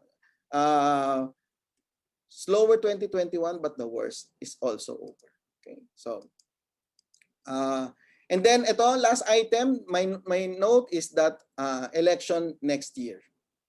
And then every election, the year prior to election, national election, the infrastructure sector is increasing. So biglang nag-accelerate the year before the election. So I'm hoping that this will also be true for 2021. We will let go of all these major monster infrastructures to help in the rescue of our economy. This red bar, I hope that this will accelerate all throughout 2021 and the first quarter of 2022. Yan po yung pinakamalaking pwede nating asahan to pump prime our economy. Okay? And then of course, ang second item doon is the vaccine logistics. So, I'm praying to God, sana po, tulungan po ninyo mga taga-SCMAP. ang ating distribution ng vaccine. Parang awa nyo na para talagang mag-recover na po yung ekonomiya natin. Otherwise, hindi po tayo magre-recover. Okay? And then ang pinakang pag-asa natin habang naka-lockdown tayo is e-commerce. Report ng Bangko Sentral ng Pilipinas, 528% growth in the use of InstaPay and 315% in the use of PesoNet. So much revolution already happening in the space of e-commerce. So punta po kayo sa ecommerce.dti.gov.ph at mapapanood po ninyo itong video na hindi ko na po ipi-play dahil overtime na po ako. So long-term growth driver. So in short, medyo masama po ang loob ko na nag-slow down pa rin po tayo ang economy natin, and this means that there will be a lot of unemployed people, a lot of hungry Filipinos, and it's so heartbreaking. But have hope. Sabi ni Dr. Villegas, we still have these assets. The triple dividend, demographic dividend, the geographic dividend, and the temporal dividend. The young growing English-speaking population, we are the epicenter of the most dynamic economic region in the world, and a timely shift from low middle income to upper middle income status. And then we have the tourism and infrastructure. Pakawalan lang tayo, magka-vaccine lang po tayong lahat. Ang sabi ni Dr. Villegas, para tayong mga zombies na makakawala sa bahay natin at pupuntahan natin yan lahat ng pwedeng puntahan sa Pilipinas. Supply chain professionals, paghandaan po nito. Be prepared for this zombie tourism. No? So talagang vaccine lang ang kailangan at magre-recover tayo ng mabilis. Logistics and telecoms and digital logistics, mapapansin nyo lahat nag-uunahan to get into this space and provide high frequency, fast broadband internet. So nandyan po yan, logistics and telecoms. So e-commerce and e-government. So i-download nyo po yung e-commerce roadmap that was crafted by DTI. Nandun na po yung dapat nating gawin pare-pareho. Regional growth and LGU-based growth, faster growth of the cities. Implementation of the Supreme Court ruling on the Mantanas Garcia case. Ang ibig sabihin po niyan, may additional around 27 to 30% local income ang mga LGUs that they can use to boost their economy. So get into the local scene. Puntahan nyo, kausapin nyo po yung mga governors, mga mayors, mas marami po silang pera pagdating ng 2022. Yan po ang magiging mag-spur ng ating economic growth. Malaking tulong po yan. And then the growth support is that cheaper technology, and then we have low interest rate and manageable inflation rate and a stable exchange rate. These are the things that we should that should maintain our hope for a brighter economy. So, and the economic fairy tale of Philippine parties. So, anong ang summary natin yan? So, don't worry. During the time of the lawyer, we had too much party financed by borrowings. Pero sabi ni Mother, go home early and do your homework. And then sabi ni General, secure the place and invite more guests and relatives abroad. Sabi ni Actor, let's party again. Sabi ni Cute Economist, more went abroad to send more money and bigger parties, more outsiders and guests.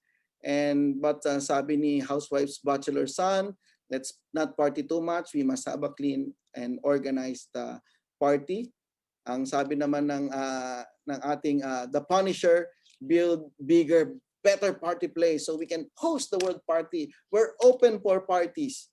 But then the pandemic happened and oh no, locked down the party place until further notice. So we're hoping that the party place will open again. Okay.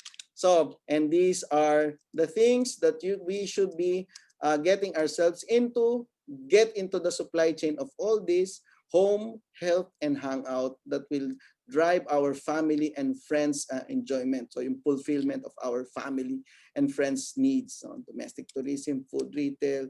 So lahat ng yan and large gatherings, we hope we are able to host them by 2020. So, summary, COVID-19, we had a very strong Philippine economy.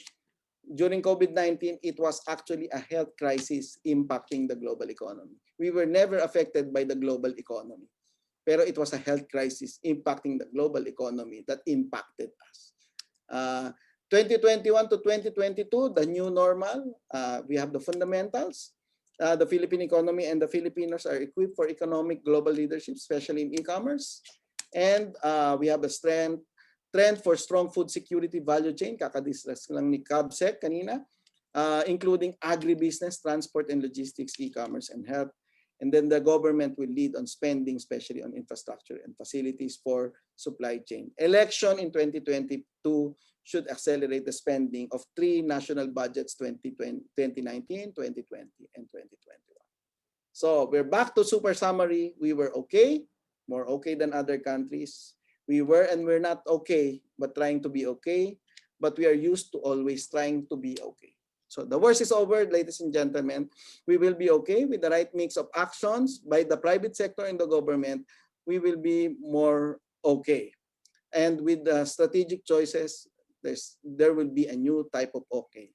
Highly digitalized logistics and supply chain, highly digitalized agribusiness sector, and highly digitalized government to support the private businesses. So with that, it's okay not to be okay, and we will have a new okay by this year and next year. So maraming salamat po. Thank you very much, Ronnie, for summarizing macro economics of nations, economics of decision-making, the impact of COVID on industries, and how the future of confidence looks like. Okay, ladies and gentlemen, I want to acknowledge those people who are here with us. We have about 100 people joining us both here in Zoom as well as in Facebook right now. Team, I want to know, which companies are you from? Go ahead, type this in the chat box so we know which companies do you represent. Go ahead, do that now. Type it in the chat box if you're in Zoom. If you're in Facebook, go ahead, type this in the comment section. I want to know, which company are you from? Okay, I'm talking to all of you. Okay, good, excellent. So from Benby, Cebu Sub-Zero Logistics, Zulik Pharma, Unilab, Protege Logistics, Paperboy, Smart, Orient Freight International. How about the rest? Come on. Go ahead. Type this in the comment section, in the chat box, in Facebook right now. People from Unilab. Okay, yeah, Rochelle is watching you, Ronnie. That is my husband. Thank you for all the information. Wonderful. I'm equally proud of your husband, Rochelle. Wonderful. We have people from Kickstart Ventures, Cam Publishing, Orient Freight, Smart, PLDT, Unilab, Smart, Trans-Solutions Logistics, or TMI, ladies and gentlemen. Go ahead, type this in the comment section, in the chat box, so I get to acknowledge all of you. An IE student here, wonderful. Okay, good, very good presentation. Of course, Robinson Supermarket. Now, was that helpful, team? If that was helpful for you, type animal spirit in the chat box, in the comment section, if that was helpful for you. Okay, recognizing as well, Protege Logistics, PDC Commercial. Excellent. Now, how many of you realize that it is important for you and for your company to pivot in order to survive and thrive? If you agree with me, type yes in the chat box. Type yes in the chat box. Excellent. So if yes, make sure that you stay until the end, because I'm going to be giving you a gift around that topic. Okay? And if you have questions as well, go ahead, type your comments, type your questions in the chat box, in the comment section. And we have our secretariat being headed by Nico. We will capture those questions. And if we have time later, we will have our esteemed speakers answer them for you. Wonderful. Okay, good. Recognizing as well Eastern Communications. Good work, ladies and gentlemen. F2 Logistics all the way here in Facebook. Excellent. Good work. Okay, so how many of you agree with me that if there is one sector, the supply chain, that couldn't fail, it is the cold chain sector? Yes? Type cold chain in the chat box, in the comment section right now, if you agree with me that cold chain, okay, cannot fail during this time. Our next speaker has worked tirelessly to advocate the interests of the Philippine cold chain sector. He is the founding president of the Cold Chain Association of the Philippines. He has advocated for the development of temperature-controlled storage and distribution, and has worked towards achieving food security in the country. His recent works include the development of the Philippine Cold Chain Industry Roadmap, which was launched last year. He is also president of Cold Store Center Philippines, a third-party logistics provider, and Ideamorphosis, an operator of a fleet of eutectic refrigeration trucks and supplier of cold chain equipment. Ladies and gentlemen, let's give a big warm welcome to Mr. Anthony Dizon. Tony? Good morning everybody. Thank you for the kind introduction. Thank you to the Supply Chain Management Association of the Philippines for having invited me again to speak before you today. The opportunity has been made even more auspicious because it coincides with the official assumption to office of President Pierre Carlo Curay, whose accomplishments I have monitored of late and which have led me to conclude that indeed his mom, Cora, now deserves to be better recognized as the mother of Pierre Carlo. Peace, Tita Cora. Talaga. Our topic today, supply chain outlook, is timely and appropriate, particularly because the country is now confronted with two major supply chain related issues, in food and in vaccines. I have deliberately decided to focus my presentation on food because the subject is close to my heart. Besides, the food supply chain is undeniably a vital component of strategic and operations planning in our industry. I will leave it to our economic guru, Professor Ronnie, to dwell on the macro and microeconomic matters and learn from his wisdom. Maswerte po tayo at nakakapag-forecast pa si Professor Ronnie ng magandang outlook for the coming years. Ako po kasi hindi na makapag-forecast, nabasag po ang aking crystal ball nung magsimula ang pandemic.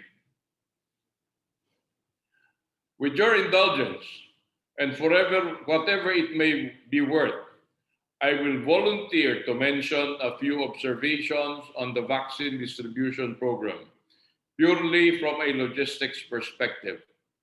I will stop short of being judgmental on these observations because A, the cold chain industry has conceded that we will not be part of the vaccine rollout program, as observed from the pronouncements and actuations of the Department of Health and the National Task Force.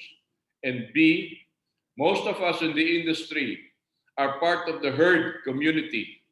All we know is limited to what we have heard from traditional and social media. We are also not yet blessed with immunity from arrest. On that note, let us begin.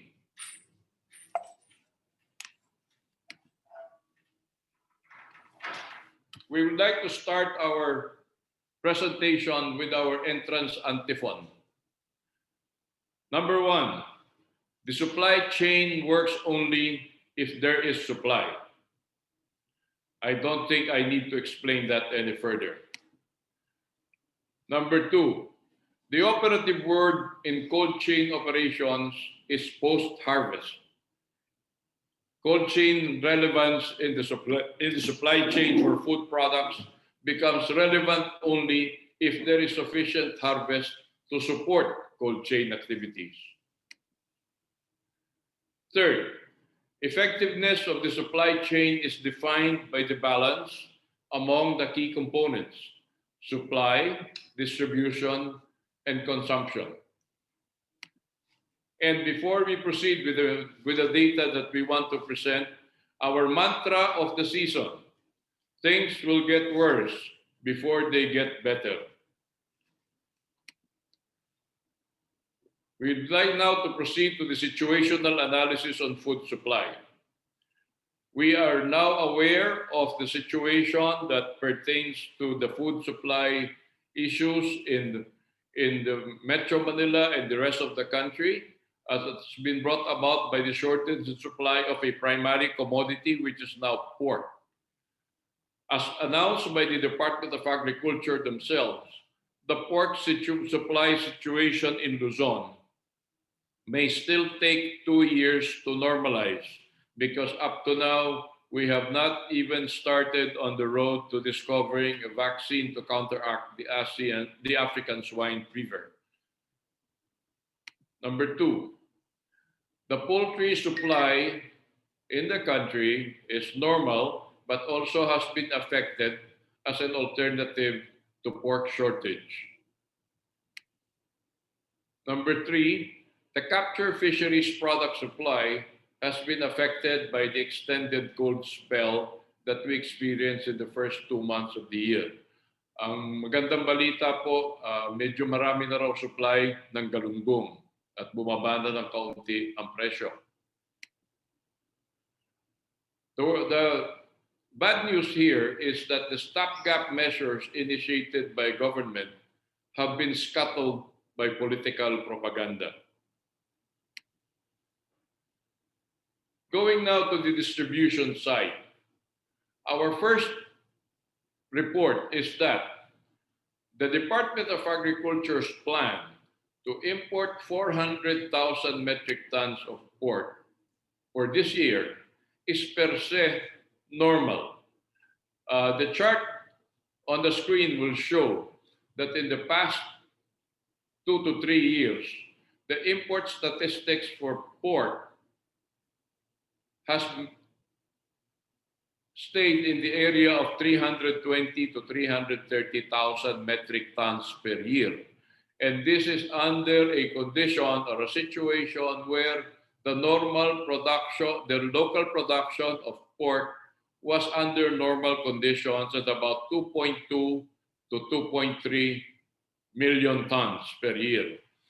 It is obvious that in this particular situation, the supply of pork, local production, has now been diminished to the extent that the production capability in Luzon has been decimated by the African swine fever.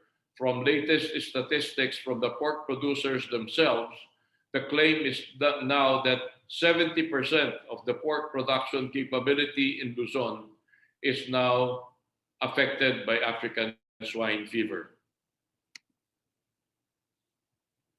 However, the issue is muddled by political arithmetic.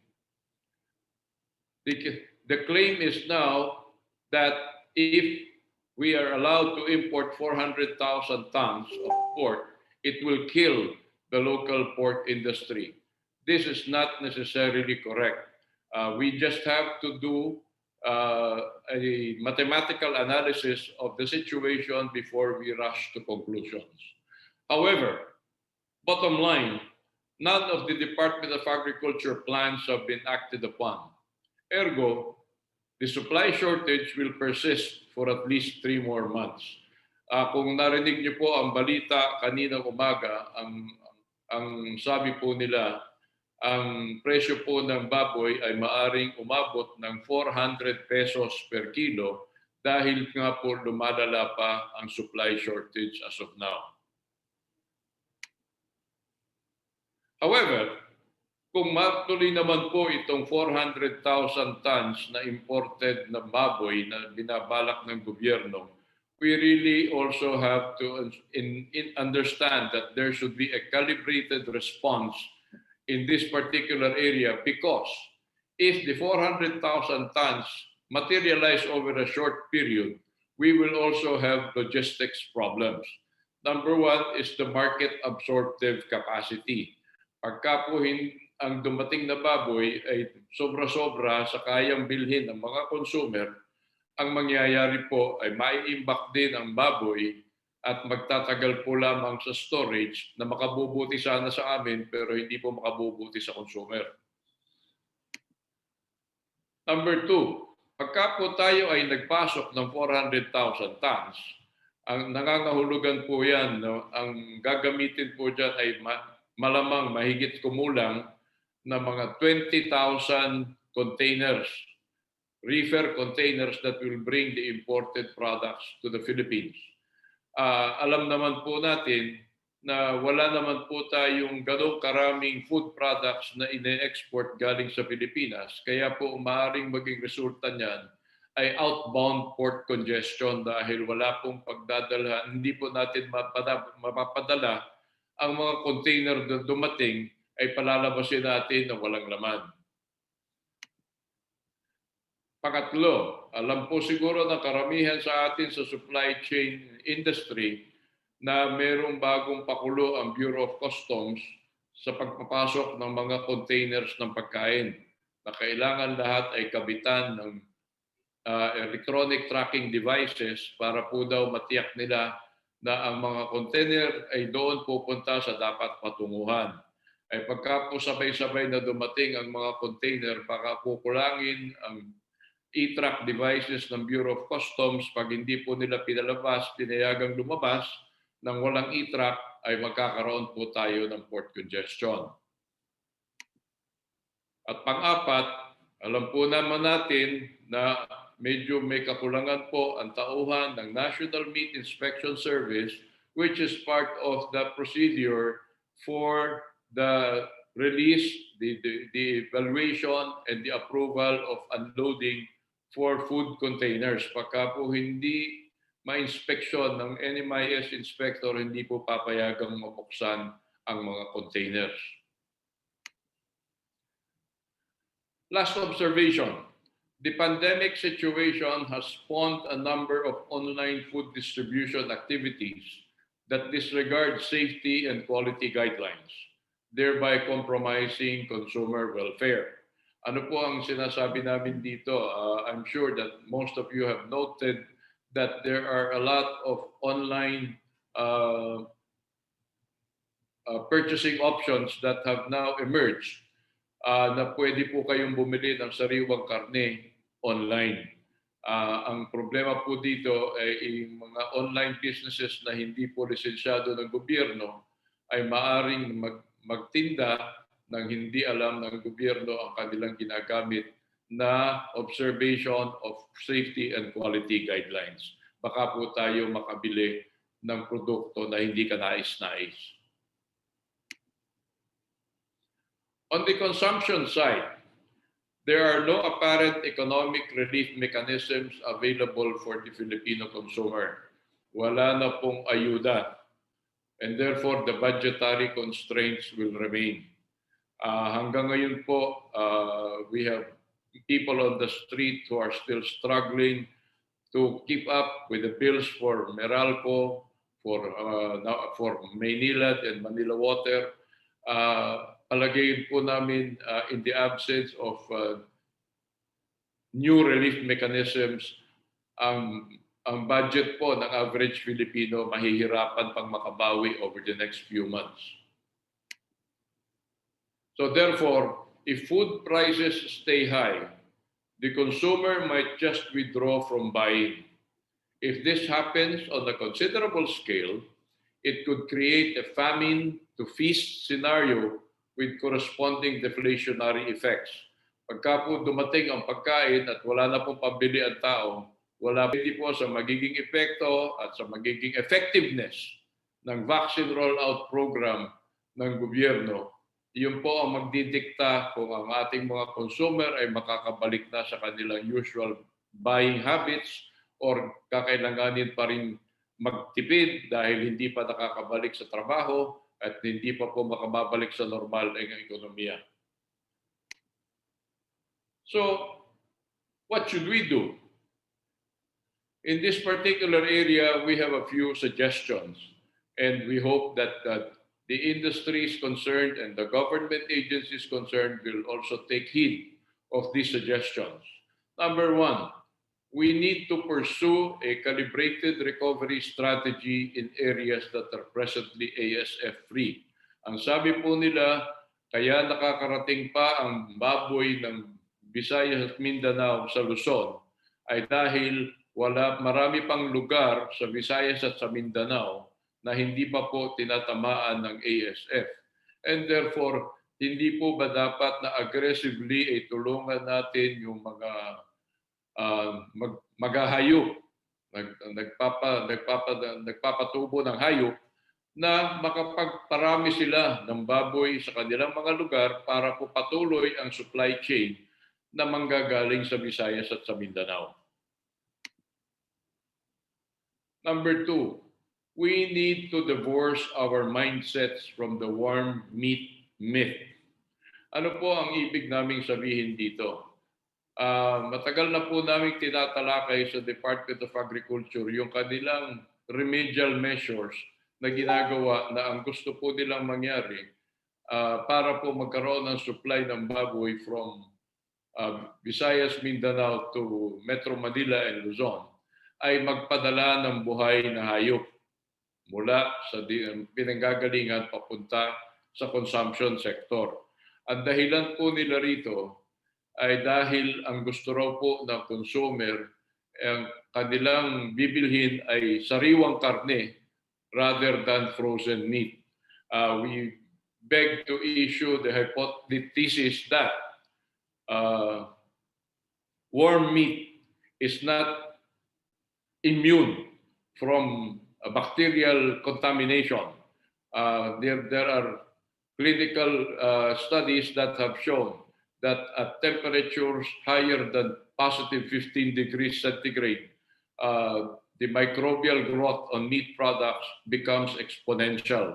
Kaya po, kung sasabihin natin na mas gusto natin kumain ng sariwang karne, pakaisipin po muna natin kung tama ang ating desisyon. Number 3, we need to improve on agribusiness methodologies and embrace technology and biosecurity measures. Backyard does not necessarily mean backward.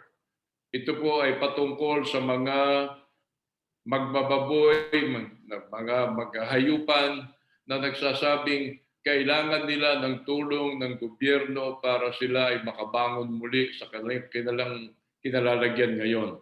Ang problema po lamang dito sa statement na ito ay ang kanila pong gustong gawin ay bigyan sila ng pera ng gobyerno para ulitin lamang nila ang kanilang dating ginagawa. Sa pakatwid po, kung yung kanilang dating ginawa ay naging panimula para ang kanilang pag-aalaga ng baboy ay tamaan ng ASF, pagka po inulit lang nila yun, ibig sabihin yun pong 8 bilyong piso na ini-earmark ng gobyerno para tulungan ang hog raising industry, masasayang lamang po dahil babalik lamang po tayo sa dating pangyayari. Pang-apat, we need to aggressively pursue our agribusiness development plans to achieve food security and food sufficiency. Hindi naman po kasi tayo nagkukulang sa plano. Nabanggit din po ni Professor Ronnie kanina na maraming mga agribusiness development plans na nakalatag ang gobyerno. Malamang po lamang, maaring po lang sana na bilis-bilisan natin ang implementation and execution para po makatulong sa ating objective of achieving food security and food sufficiency in the shortest possible time. Para po maipakita ang example ng mga agribusiness development projects, ito po ang isang pagpapakita ng agro-industrial business corridors. Ang una po ay ang ginagawa sa New Clark City Agro-Industrial Hub. I am sure that Professor Ronnie is very familiar with this project. And if you look at the timetables, the first phases of the project are supposed to have been implemented in 2021. We will probably cut them a little slack because of the pandemic that happened in 2020, but I still would suggest that we pursue these projects aggressively in order for us to achieve a certain degree of food sufficiency. Meron din po tayong agro-industrial hub for aquaculture na sinisimulan sa Taguig at sa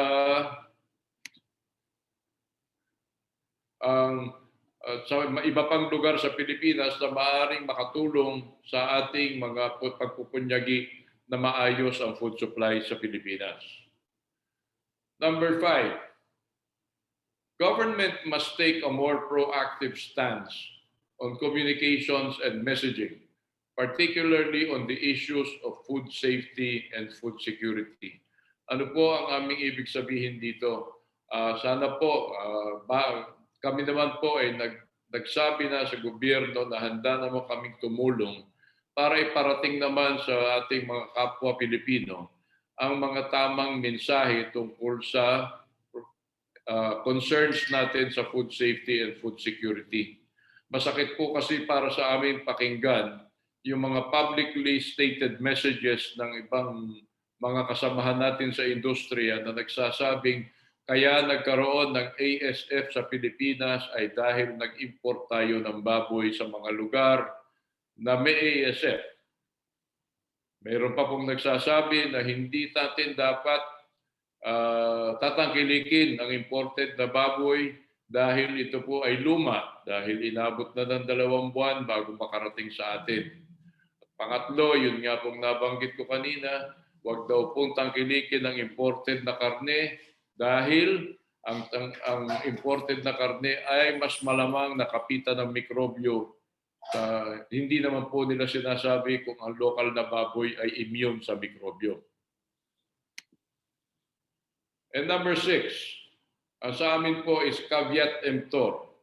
Ang mga mamimili po ay dapat mag-ingat sa kanilang tinatangkilik na supply ng pagkain para po makasiguro na ang atin pong binibili at kinukonsumo na pagkain ay malinis at ligtas sa kapahamakan.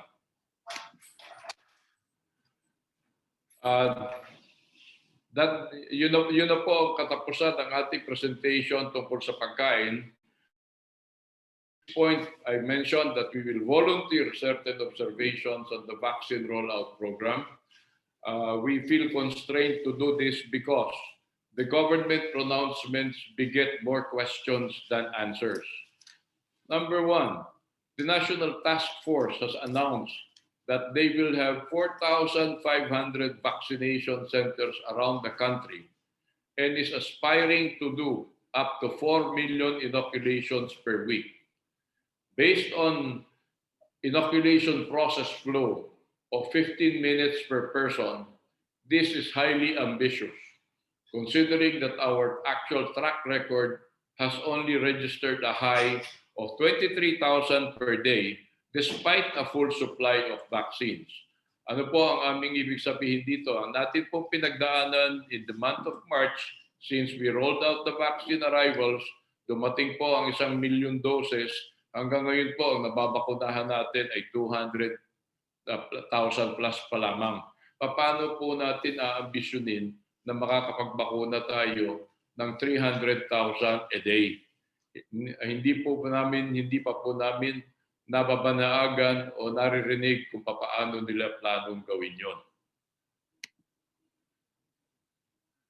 Number 2, the National Task Force has further concluded that if they are able to do 4 million inoculations per week starting in August, then they will have completed 70 million Filipinos by December.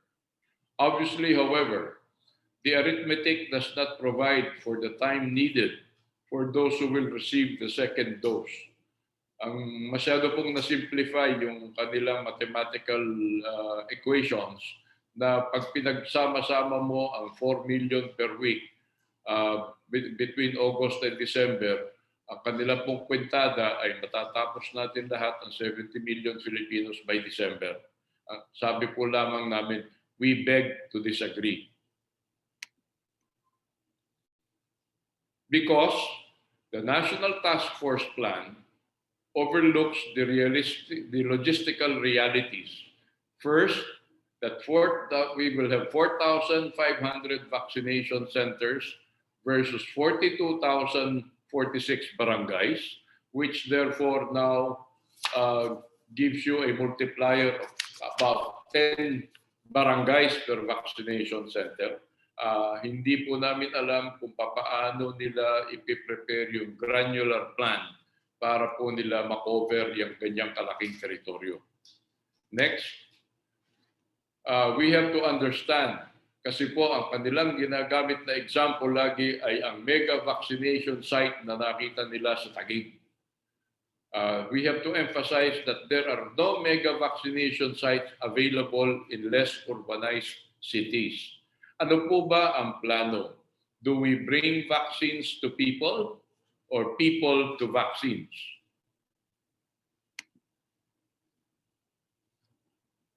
Next, the LGUs in outlying municipalities have inadequate logistics capability to conduct vaccinations in their localities, much less to provide reverse logistics for unused vaccines.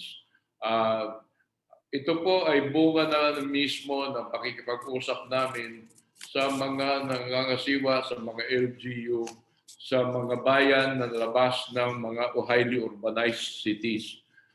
Sabi po ng alkalde ng Opol, Misamis Oriental, hindi po nila alam kung paano ang magiging palakad ng bakuna na dadalhin sa kanilang bayan dahil wala naman silang paglalagyan sa kanilang rural health clinics at hindi po nila alam kung paano pamamaraan ang iniisip ng gobyerno kung paano poproteksyonan yung bakuna na dadalhin sa kanila.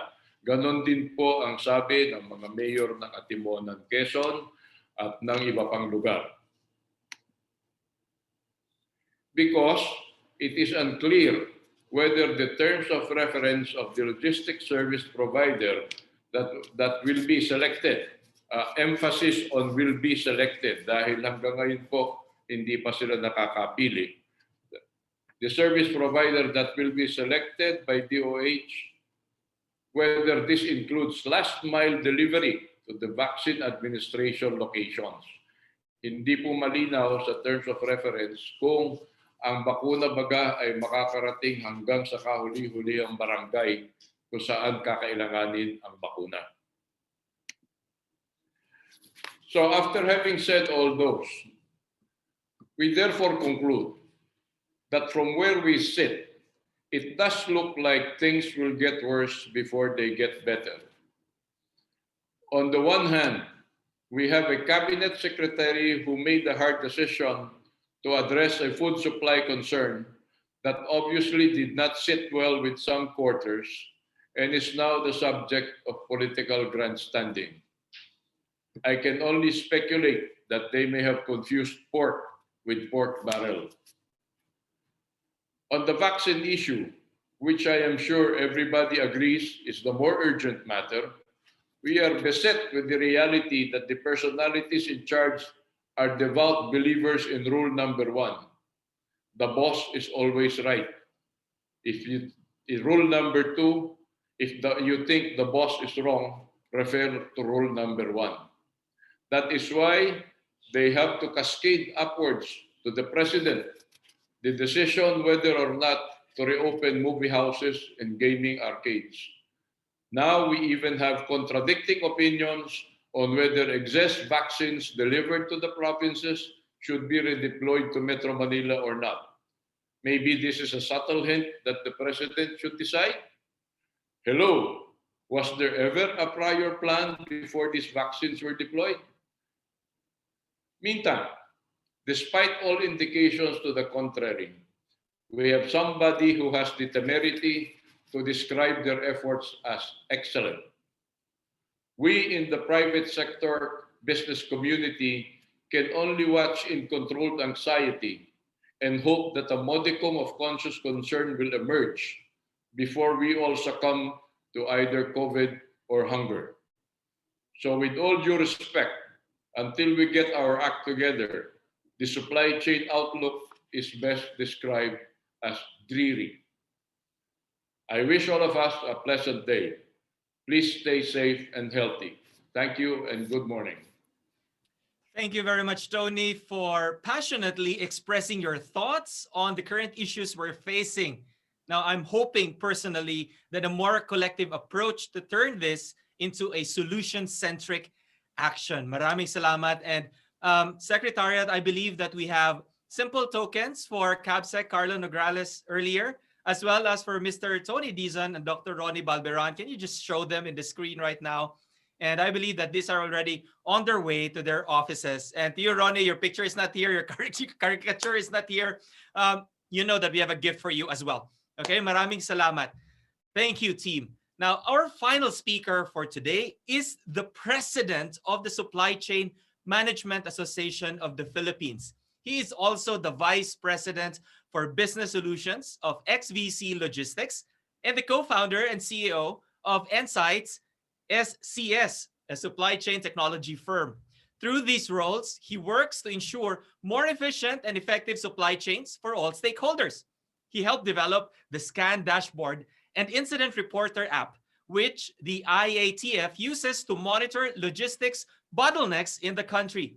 He also helped deliver Deliver-E, a logistics platform spearheaded by the DTI and DA, aiming to better connect farmers with the wider food market.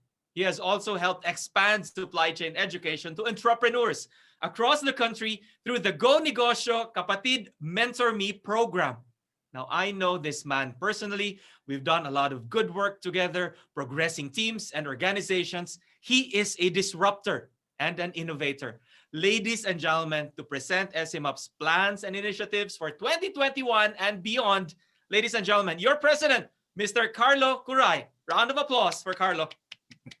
Thank you, thank you. Let me just share my screen. There we go. Can you see my screen now? Yes, we can. Is it already full screen? Not yet.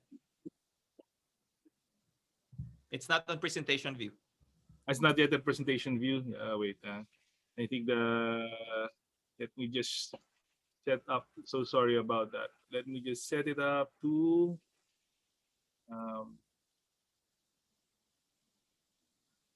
automatic, I think. How about this one? Yep, working. Okay, perfect. First and foremost, thank you for the very kind introduction. Mac is also our partner, as always. Used to be also the president of SCMAP. Thank you for that. Let me start off first to say good morning. I'm sure everybody's excited. But first, I would like to thank Cabinet Secretary Nograles for sharing his time and current updates on the government initiative, especially their noble work on the Filipinos contra Gutam, which SCMAP is also supporting. We're very excited for that too. And we're honored to have him as also our inducting officer, and we're very thankful for that. And of course, Prof. Ronnie Balbieran, I think 15 years, 17 years na tayo together in this rubber ducky adventure, for sharing to us his updated economic outlook to prepare us with what lies ahead. He gave us a picture and a strategy on how to be okay for the new okay. Yan yung term na nakuha ko. And with all the bad news, katulad sabi nga ni ating partner na si Sir Tony Dizon, kahit paano, there is still hope. Prof. Ronnie gave us hope that in the long run, we will survive. I would like to thank, of course, next Sir Anthony Dizon for providing us valuable insights into the cold chain industry, especially food supply chain, where we have seen major increase in prices to almost double or triple, especially the major problem, shortage of pork, and that is one of the one that's affecting us recently, and for providing us some of his insights on the vaccine distribution. Hopefully, we can get. Hopefully, the government will be able to get their acts together and speed up. The problems that Sir Tony mentioned earlier is actually what's happening right now, and hopefully, for the sake of everybody, we'll be able to speed that up. This morning has been very insightful for everyone, especially for me. I hope it was insightful for you too. So I'd just like to share again what SCMAP is all about. For those who just joined us, or for those who are not familiar with SCMAP, I just want to give a brief information on what SCMAP is. So we are a community that moves the global competitiveness of the Philippine supply chain industry. The Supply Chain Management Association of the Philippines is the premier supply chain organization in the country. It represents the country's supply chain industry, advocating for its enhancement and improvement, communicating the latest developments and trends, and educating supply chain practitioners on all levels, leading to a world-class Philippines. SCMAP is comprised of over 200 members, both companies and individuals, spread in 3 chapters across the country. Its members include the top manufacturers, retailers, logistics providers. It is led by a 10-member board of directors, which is elected annually and is supported by the secretariat led by the executive director. SCMAP works on the three main pillars, helping position the country's supply chain towards competitiveness, enhancing its role in nation building. These are advocate, communicate, and educate. So first is advocate. Throughout its history, SCMAP has advocated for policy reform involving the supply chain industry. It has called for efficient port operations, justifiable transport costs, and development of multimodal logistics systems, among others. The organization frequently collaborates with government agencies, industry groups, and other stakeholders to push these policy reforms. Some of our advocacies are a close work with Logistics Services Philippines, which are comprised of different stakeholders in the supply chain and logistics industry, led by DTI. Another is the Philippines Contra Gutom, comprised of different private companies that band together to help ending hunger. And this led by our Honorable Cabinet Secretary Karlo Nograles. He shared so much about it earlier, and we are supporting that. We also work closely with two USAID projects, SCAN by UPAF Respond, a USAID grantee also, and Delivery by USAID Deliver, where Ron is also part of that project. SCAN provides supply chain analytics to our government partners. Deliveries initiative that help the agriculture industry to become digitized and optimized. Next is communicate. SCMAP strives to keep its membership up to date in industry trends, developments, and opportunities. Regular events such as general membership meetings serve as a venue for discussion between stakeholders, where its flagship events, such as the annual supply chain conference that connect major players in the industry, business, and government with supply chain professionals of all stripes. Supply Chain Philippines magazine, released to members twice a year, also provide background on industry issues and developments. Some of our other communicate initiatives are the SCMAP Perspective in Port Coast Asia. And as part of our advocacy, we also work very closely with the IATF. And with the efforts of DTI, we lobby the inclusion of our industry as frontline workers, and as such to ensure the movement of goods are left unhampered. Last but not the least, we have educate. SCMAP is committed to equipping supply chain professionals with insights, tools, and techniques to help them work better through events such as the Supply Chain Essentials, Supply Chain Immersion, and Supply Chain Mornings.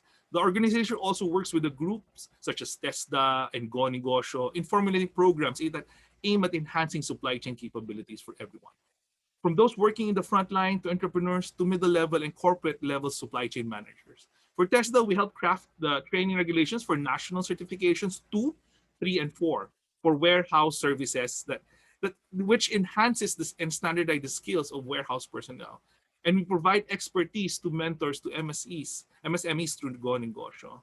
And we're also working with De La Salle to share industry knowledge and expertise to managerial and executive practitioners.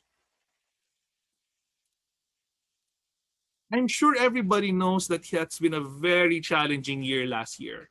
However, as the industry that drives the economy, we at the association doubled down and made extra efforts to ensure the flow of goods and mitigate the impacts of the pandemic. So we adapted and worked closely with government and development partners to update the industry and our members. We tailor-fitted our learnings based on what's important as we've navigated our way to the new normal.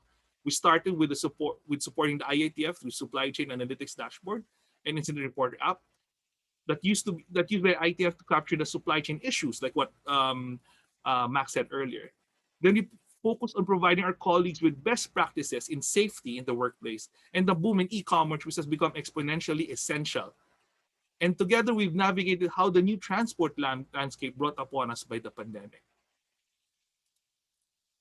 Then to continue our service to our industry and members, we are fortunate to be able to bring together top government partners last August from the IATF, the Department of Health, NEDA, and LG to update us on government's next steps. And of course, to cap up the year, we are very fortunate to be able to still conduct our flagship supply chain conference, where we brought different experts, both locally and globally, to learn from their expertise. It was truly a resounding success. And to continue our momentum, we have launched just recently the Supply Chain Essentials, a weekly learning session about the essentials of supply chain finance, supply chain planning, strategic sourcing, transportation, and distribution, and customer fulfillment. As you can see, we have with us here our premier mentors, that brought high-level understanding to our industry. It's a very easy program where one can attend specific modules depending on their current needs. I encourage all our colleagues to join the next batch of supply chain essentials. You see here the likes of of different experts from all the different fields that provided all of this information, and I see a lot of feedback that a lot of the current learners was able to upgrade their skills and enhance their knowledge. For this year, to better serve our members and continue to advocate for world-class supply chain industry. We will continue to serve our industry and be of value to our colleagues and members. We will continue our flagship learning sessions with SCMAP Live, Supply Chain Morning, Supply Chain Outlook, Supply Chain Immersion, and of course, our main event, Supply Chain Conference 2021. We will also continue to expand our partnership with CABSEC and Philippines Contra Gutam as part of our giving back. This year, we'll strive to develop a supply chain industry metrics. We understand that we don't have concrete data of our industry, and this is very important so that we can help our industry to move forward through data-driven decision-making. As usual, we will continue our extensive partnership with collaboration with the government partners, DTI, ARTA, IATF, DA, and DICT.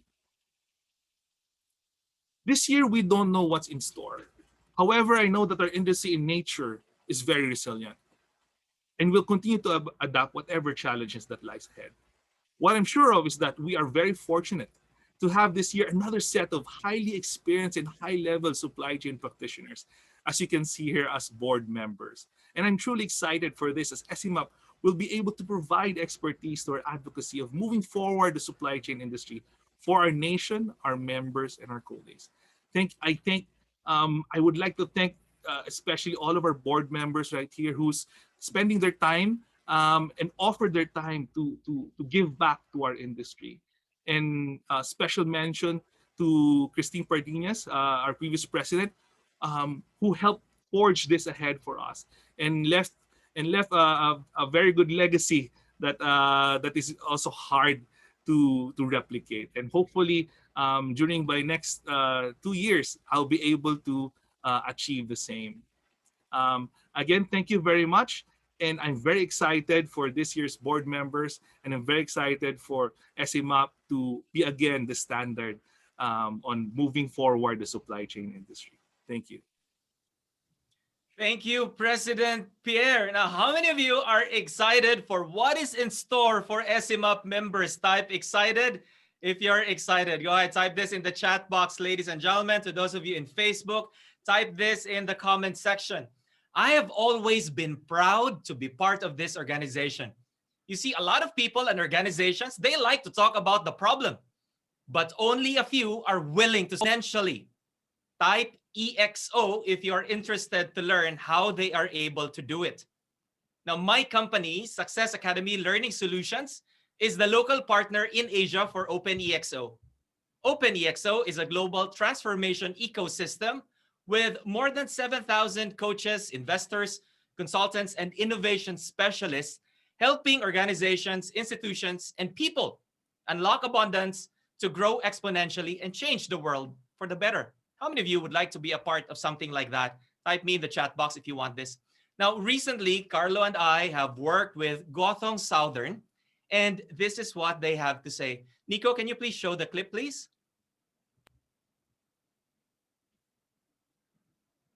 Of Gothong Southern Group of Companies. I'm Paulo Diaz. I'm the Chief Strategy Officer of Gothong Southern Group of Companies. It's a shipping company here in the Philippines.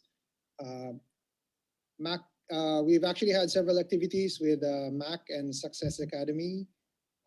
First off, we started off with our strategy planning for one of our business units.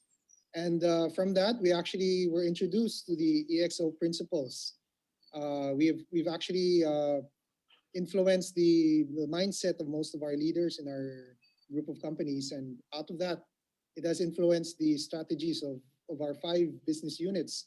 All now have integrated massive transformative purposes within their core strategies, and out of that, we tried to spread the mindset by using community and crowd. We've created a open sourced open source library where our members or all the business units can connect and learn more about the EXO and the exponential mindset. And from that, we've actually created a lot of automated processes within our systems. And from the mindset, we've finally created our own EXO group, which focuses on edge initiatives for our company. And we're also planning now to include them in the EXO sprint so that they can form better business plans and incorporate the attributes of an exponential organization. And I've learned so much from the introduction of EXOs. Even personally, in myself, I've incorporated some of the attributes when it comes to my personal life, like in financing, personal financing, and how I even manage my people. I've even used many principles learned from being an exponential organization. So many thanks to Mac and his group in Success Academy. Let's give Paolo a big round of applause. Now, team, let me ask you, how many of you are interested to learn about this mindset, technology, and network? Type I want that in the chat box if you want this. Because if you want that, I'd like to give you a free access to the EXO Foundations course. Do you want this? Type I want that in the chat box if you want this. Not only that, I'd like to give you a free webinar on how you can build exponential capacities in your organization. If you want that, just click on the link. We will post it here in the chat box. And Nico, if you can post that as well, and posting it here in the comment section, also in Facebook. So there you go, ladies and gentlemen.